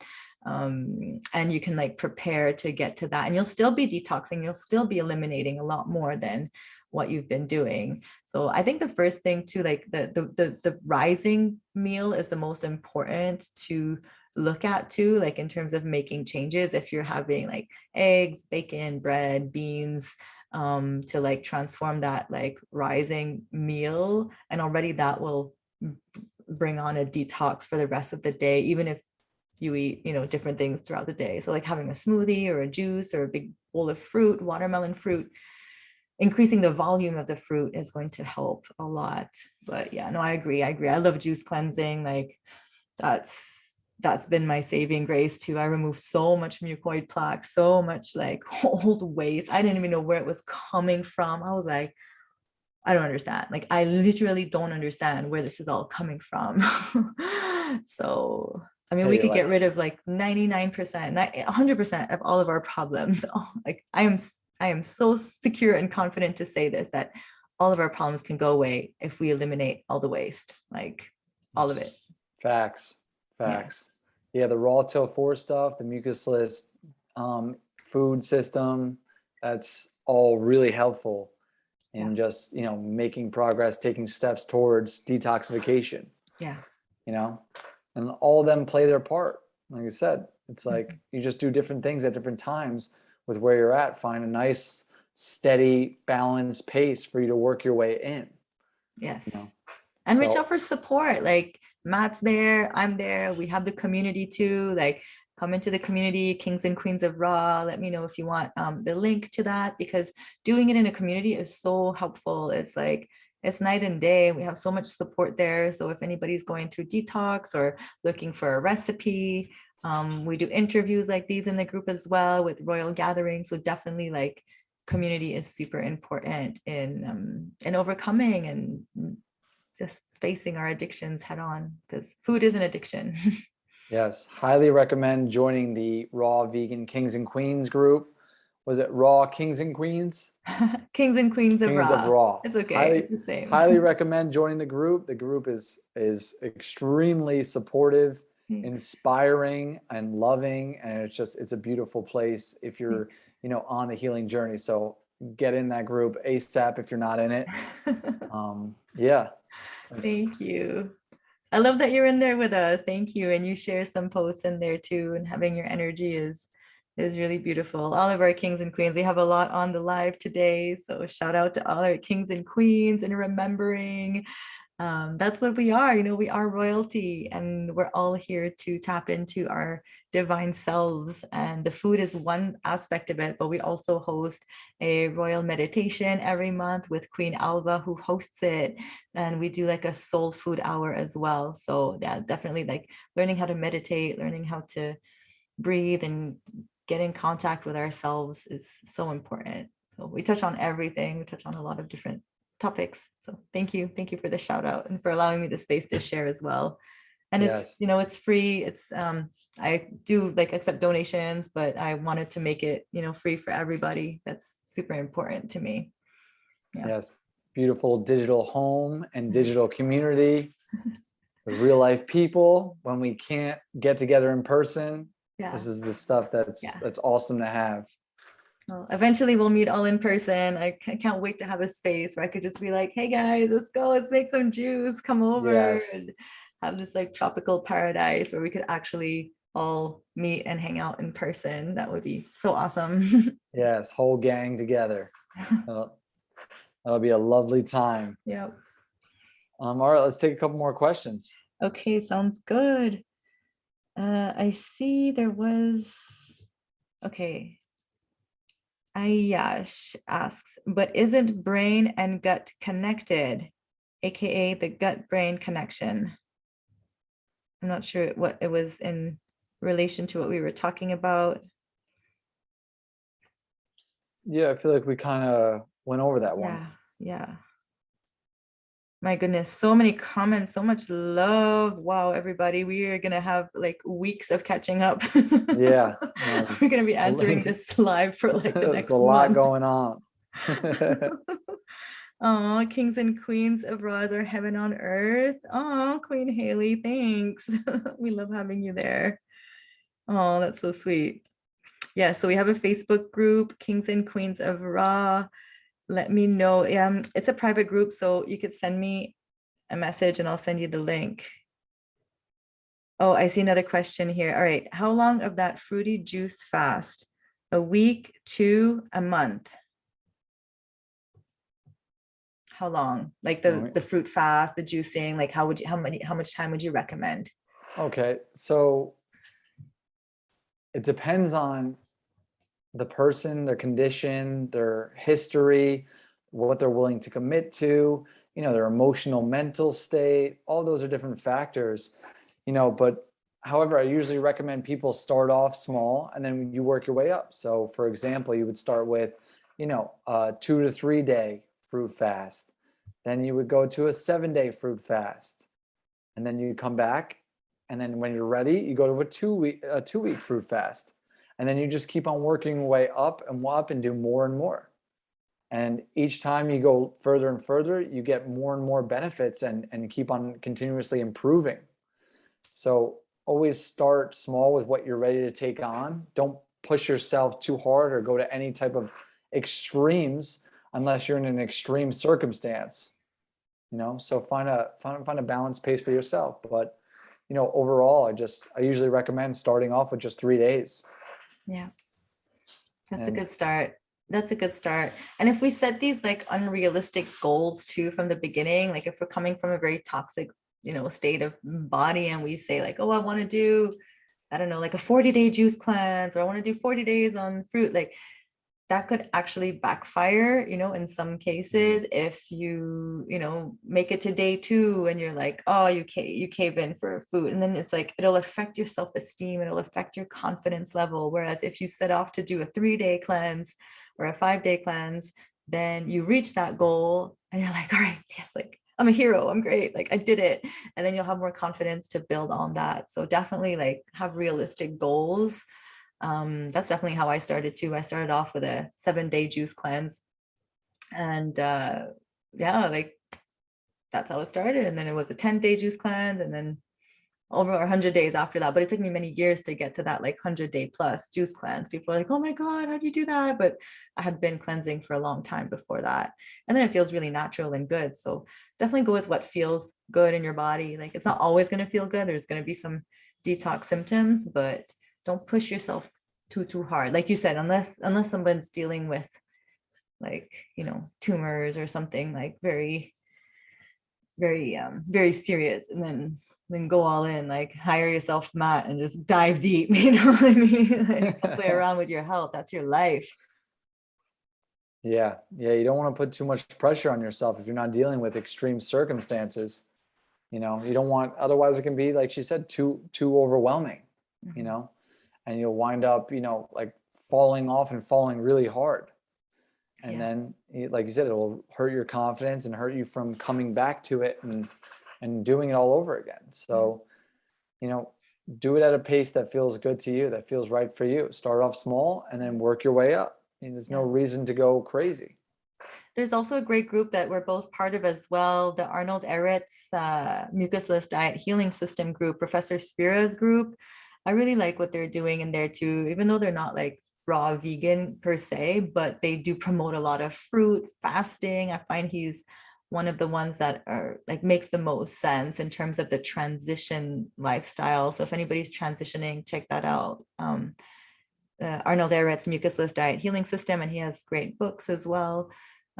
Right? Or like it was like mucusless food. So even in terms of the nuts and the seeds, I'm realizing over the last few months since this last juice cleanse that I needed to lay off of them. As much as I love the seeds and the nuts, and I'm not saying everybody has to lay off of them, but it helped me to understand the transition a little bit better, that I think it would be even better for like people to transition with a little bit of cooked foods as opposed to like the heavy nuts to stay raw. Like, it's not like being dogmatic about like, okay, let's stay raw vegan, but like stuff your face with like a lot of almonds and pumpkin seeds. Like if we could get the nutrition and the satisfaction from like the sweet potato and the steamed veg and the raw foods, I don't know, I feel like intuitively that's better in terms of like the mucus in the body and the inflammation.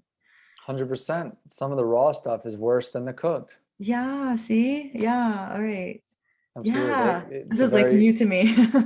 no, it's a very balanced approach that you know, Arnold Ehret has, you know, with the diet mucusless diet healing system, and it's, you know, one of my favorites for transitional, you know, purposes. Awesome. Get alkaline. Yeah. See how my name is in there too? Oh snap! I didn't realize that. Wow. Somebody said one of our coaching calls today, I'm the crystalline rainbow child. And I was like, oh my God, there's like Christ and Aline in the same word. I was like, I never realized that. My name is Wow, in a lot of different things. That's I pretty dig cool. that. You're gonna have to do something with that. Alkaline, yep. That's sick. I'm not seeing any other questions. If anybody has any. Okay, question from King Fatty. So raw vegan, arrow, colon cleanse, arrow, juice fast, arrow, water fast, question mark. So are you asking if it's like a progression? I guess so. I think it's like a progression.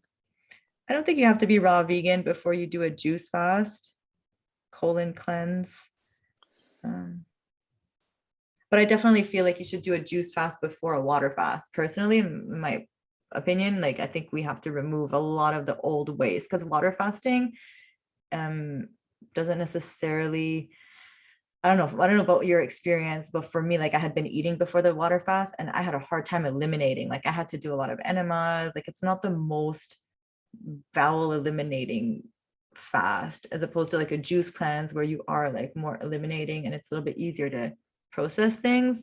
Tell me about your experience, but I personally would recommend an extended juice cleanse before, and then a refeed period, and then a water fast. What do you think? 100%, 100%. The water fast should definitely come after.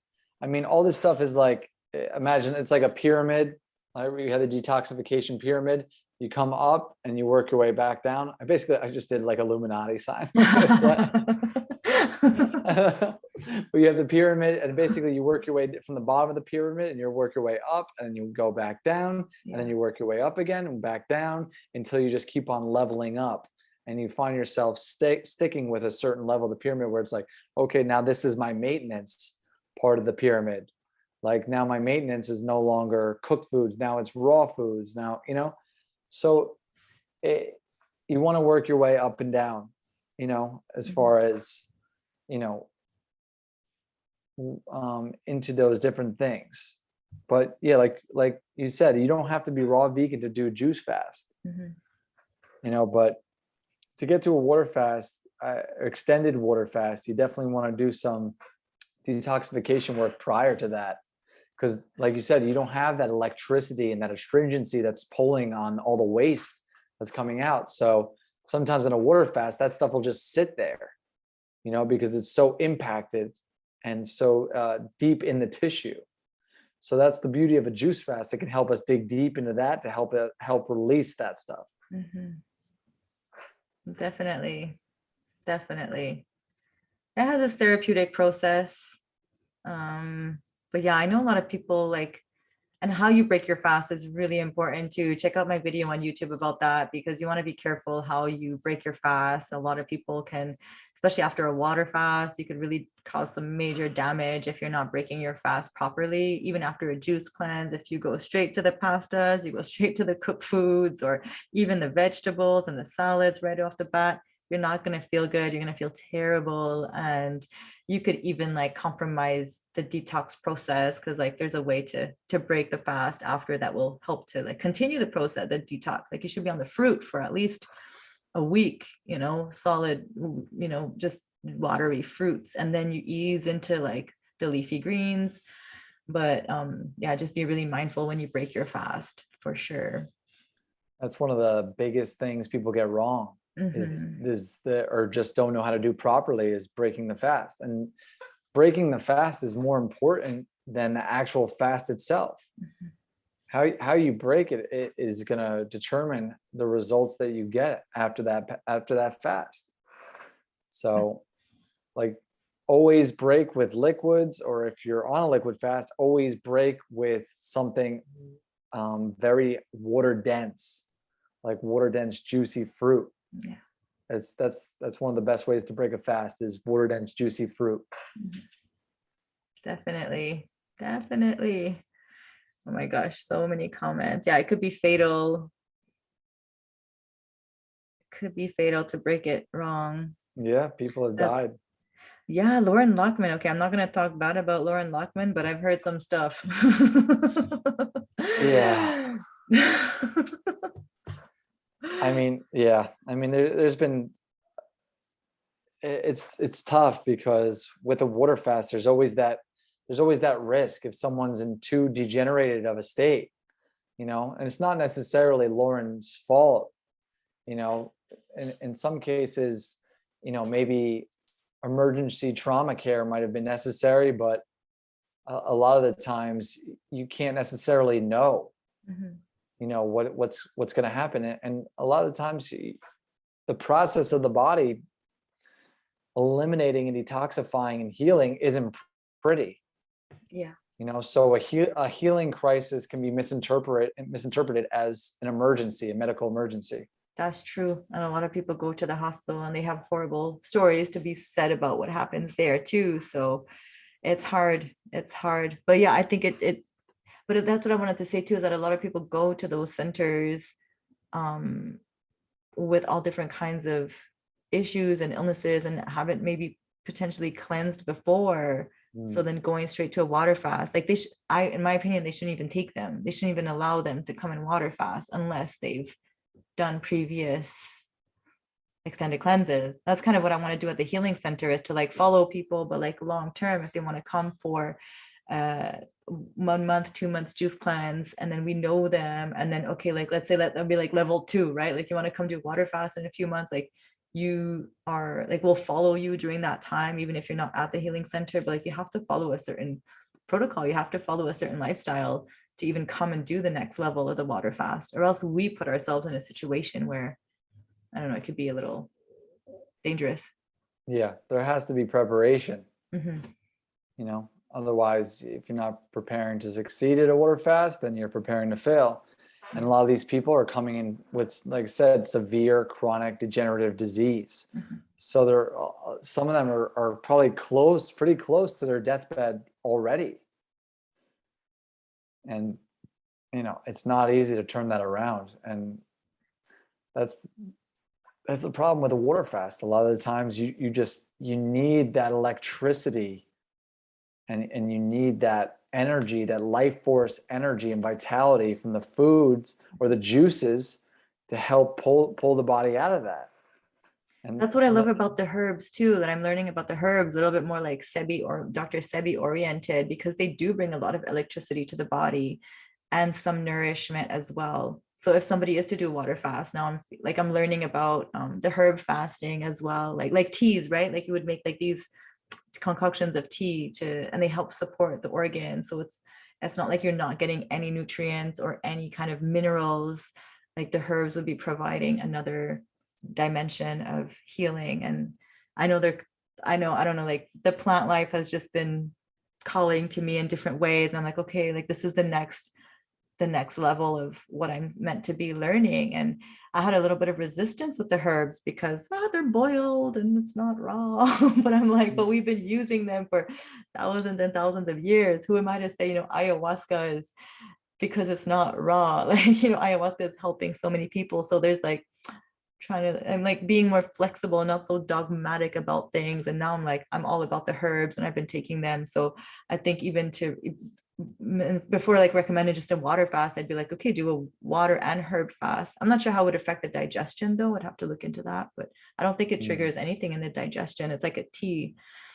So, but yeah, maybe that might be more supportive for somebody who's dealing with like that kind of degenerative because the herbs will be like healing and supportive. I mean, the water too, it has its own process.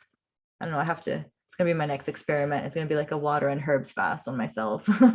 Yeah, sometimes you just need that extra energy to move the body along. Otherwise, sometimes with the water fast, things can sit stagnant, you know? So that's just what we use, all these different tools to help achieve the goals that we're looking to accomplish, you know? And there's so many tools in our toolbox. You know, it's a beautiful thing with the holistic health lifestyle and holistic detoxification, because we get to use a whole wide array of different healing modalities and things, you know, that all different things and different ways that support the body in healing itself. Because at the end of the day, the only thing that heals the body is itself. Nothing else heals it. That's it. These are just tools. We just give it the right environment. We just got to give it the right environment to do what it needs to do. Get out of its way. 100%. That's it. Get out of its way. Let the body do what it's designed to do. It has the innate ability to heal itself. So trust in that process. Definite. All right. Let's take one more question. All right. Do we have any new ones? Oh, Dr. Morse. Okay, someone's asking me why I don't speak of Dr. Morse recently. I don't know. I don't really talk about. I'm getting to know him. Honestly, you guys, like, I don't really consume that much online. Like, I know I should probably be studying more and like watching videos. I do love Dr. Morse.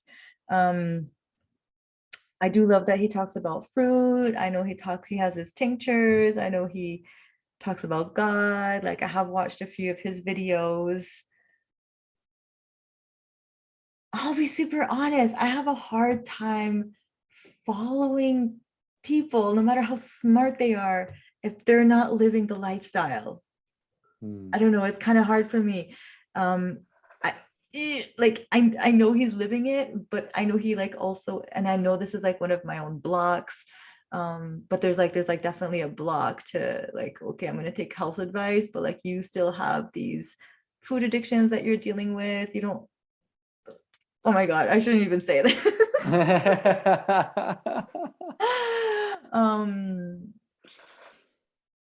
I don't know. There's just been, but I do love him. I do love him. I have watched a few of his videos, but I don't know enough to be like, you know, talking more. I've been diving. I mean, even Dr. Arnold Ehret isn't like perfectly living what is the lifestyle anyway? Like for me, it's been this like ideal of like this raw vegan and, you know, like John Rose, for example, like I love John Rose, like I'll follow John Rose. I'm like, okay, like I will listen to whatever he says. I will listen to, you know, Karen Calabrese because she's got it down, Chef Babette because they look hella good. And I'm like, all right, they're doing it. And that's what I want. But if they don't have what I want, I kind of like, I don't know, I kind of don't really follow them. You got to practice what you preach, right? Yeah. And I know, you know, sometimes people fall off and stuff like that. And I know everybody's got to find their own balance, but, you know, it's hard to follow someone that doesn't have the same results that you're looking for, you know, and they're not really embodying the whole lifestyle, quote unquote. So it's like, all right, you got great information. You seem like an amazing soul. But it's like, are you really putting in that work day in, day out? You know, because that's what I want to see. I want to see people who are really putting in the work. Yes. You know, that's what's important. Exactly. And it's not to say that not everybody has something to teach. Like even in the Kings and Queens of Raw, like, you know, we have the platform for all different kinds of teachers, healers, and guides, right? I don't want it to sound like, oh my God, I only want to like interview raw vegans at all. Like that's not what I'm about. But when it comes to like the health aspect of it, influencers and teachers out there, I'm pretty picky about who I listen to. Like I listen to you because I know you're doing it, you know, and I'm like, okay, like, you know, I'm receiving and I'm in a more receptive state. But yeah, I don't know. I'm just like, if they're not embodying it, then, you know, they could teach me other things, but Yeah, I think everyone has something to share. Now, whether it's what you're looking for, it's a different story, you know? But it's like, everyone holds maybe like a key to the whole or another page of the story, you know? And it's rare to honestly, like it's rare to find people like you, like on that level, like even when I started to get to know you and I was watching your posts, I was like, okay, but there was like, but he must, I don't know, he must still eat salt, or he must I don't know, still do this. Like I just like to be on that level where you're like not eating salt, you're not having any cooked foods, you're like really mindful of the food combination. Like that's really advanced work. And like that's what I'm aspiring to be. And I'm not even at that level because I still have some food combinations and stuff like that that I know aren't the best, but I'm trying my best. And like I need to have this ideal be like super high. Like I need it, like I stopped having salt, for example, which I never did before this last juice cleanse. I was still having some Celtic salt.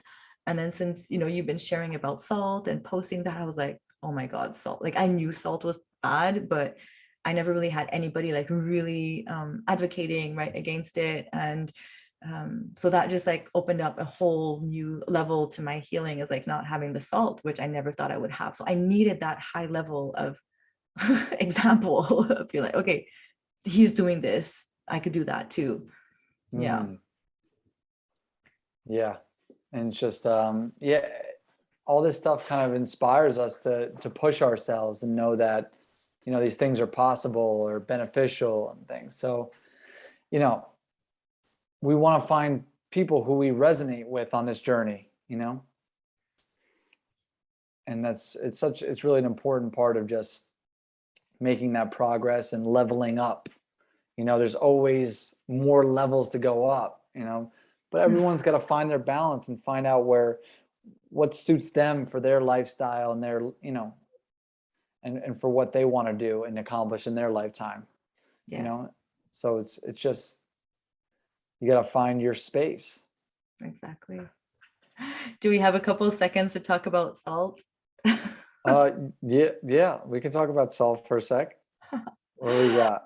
Few more minutes. Oh my gosh, we've been at it for 2.5 hours. Woo! We're really cooking with gas here. Or should I say not cooking? We're not cooking. We're sun firing. We're just, yeah, exactly. There we go. That's what I'm talking about. Queen Tanya asks, oh no, she says, be the salt of the world, but don't let it suck up our nutrients. It's so interesting. But yeah, Queen Samia is asking, no salt. Yeah, you should check out his video. Matt, you made a video about the salt, the rocks. Like you're like, I'm literally hammering away at a pink Himalayan salt lamp on the ground. Yeah, check that video out. It's called Salt is Poison. So essentially salt is an inorganic rock mineral that's highly toxic, acidic, stimulating, and dehydrating to the body. And it doesn't matter what type of salt, Celtic salt, sea salt, pink Himalayan salt, iodized salt, table salt, it's all the same thing. It's all just crushed up rock sediment that calcifies and clogs up and gets stored in the tissues and joints of the body. So, you'll notice it, especially coming off of detoxification, coming off of fast and stuff like that. If you have a salty meal or anything like that, you usually notice it like immediately. You get cranky, you get emotional, you get dehydrated, you feel like you're thirsty. Swollen up too, like your body retains water when you have salt because it's trying to dilute poison. That's why you retain water whenever you eat salt. So essentially it is poison. I'm not saying like never have it ever again. It's like, okay, try and lower your salt consumption. Try and lower it as much as possible. It's hard in a modern day world like this. It's hard to avoid salt because it's in everything. It's everywhere and everything, and that's because it's highly addictive. But just do your best to limit your salt consumption, and to focus on hydration rather than dehydration, because that's it. Salt is a preservative. And what it does is it'll shrivel things up. And like, that's what it does to our body. And in the salt is poison video, I say, try drinking salt water when you're dehydrated already. You're going to get even more dehydrated. That's how people die, even like drinking seawater when they're stuck at sea. And that's even before it's isolated from the water, and turned into sea salt. Now it's just, you took the water out, dehydrated it, and now it's going to in turn dehydrate you. So I think it definitely, it also ages us too, because dehydration in turn ages us quicker. So the more we eat salt, the more we dehydrate, and in turn, the more we age. So focus on hydration, and also not having salt on your foods exposes those foods for what they are. Bland, tasteless, boring, unnatural. It's only once you remove the salt that you realize these things. And I got from one of my friends, Ted Carr, I got a quote. He's got a great quote. Putting salt on your food is an insult to the food. Insult to the food. Oh. So don't. Sorry, it took me a sec. Think you had to explain. Yeah. So don't insult your food by putting salt on it. That's a good one. A true test of how good of a chef and cook you are, or quote unquote cook, is how good does your food taste without salt in it. It's gonna serve you some watermelon. Yeah, exactly. Just eat this. Just eat the stuff that comes perfect already. Just eat the fruit. It's so obvious, if you want, I have my recipe book is a salt-free recipe book. Yes. So you could try that. A lot of people, if you're coming from a diet that's filled with salt, it's going to take time for your taste buds to adjust, to clear all the oil, the fat, and the salt off, to where you're like, oh, this is amazing. Because a lot of people don't, without salt in their food, they're just like, oh, this is not doing it for me, I love your recipe book. Thank you. And your detox guide too is so good. Everybody should check that out. And I can't believe you're like giving it for free. That's insane, because it's so much information in there. Awesome. Thank you. Glad you enjoyed it. Yeah.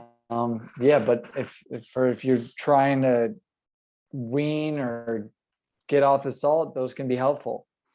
Do you want to take any more questions for you? I think we're good. I don't see. Oh, why salt? What God provided? What salt God provided? I'm not sure I understand the question. Why salt? What God provided?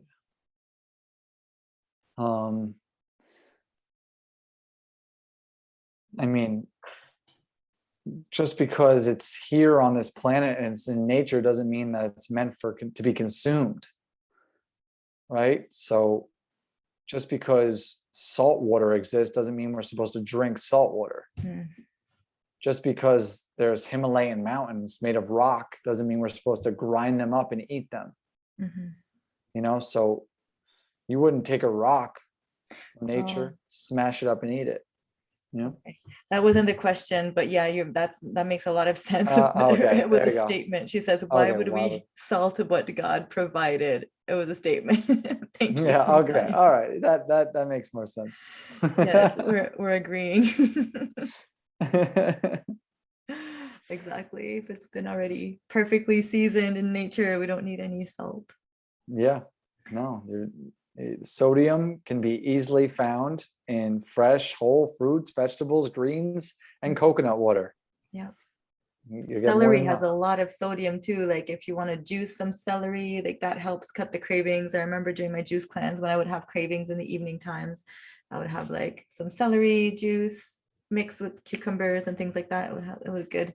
I know it's not the best, but in my transition, I am having some dehydrated celery. Like I'm dehydrating the celery. So when I want to season things, I'm still in my transition. So I do that and it actually works. I'm like, all right, in my little sauces or whatever, because I'm still like kind of looking for that taste.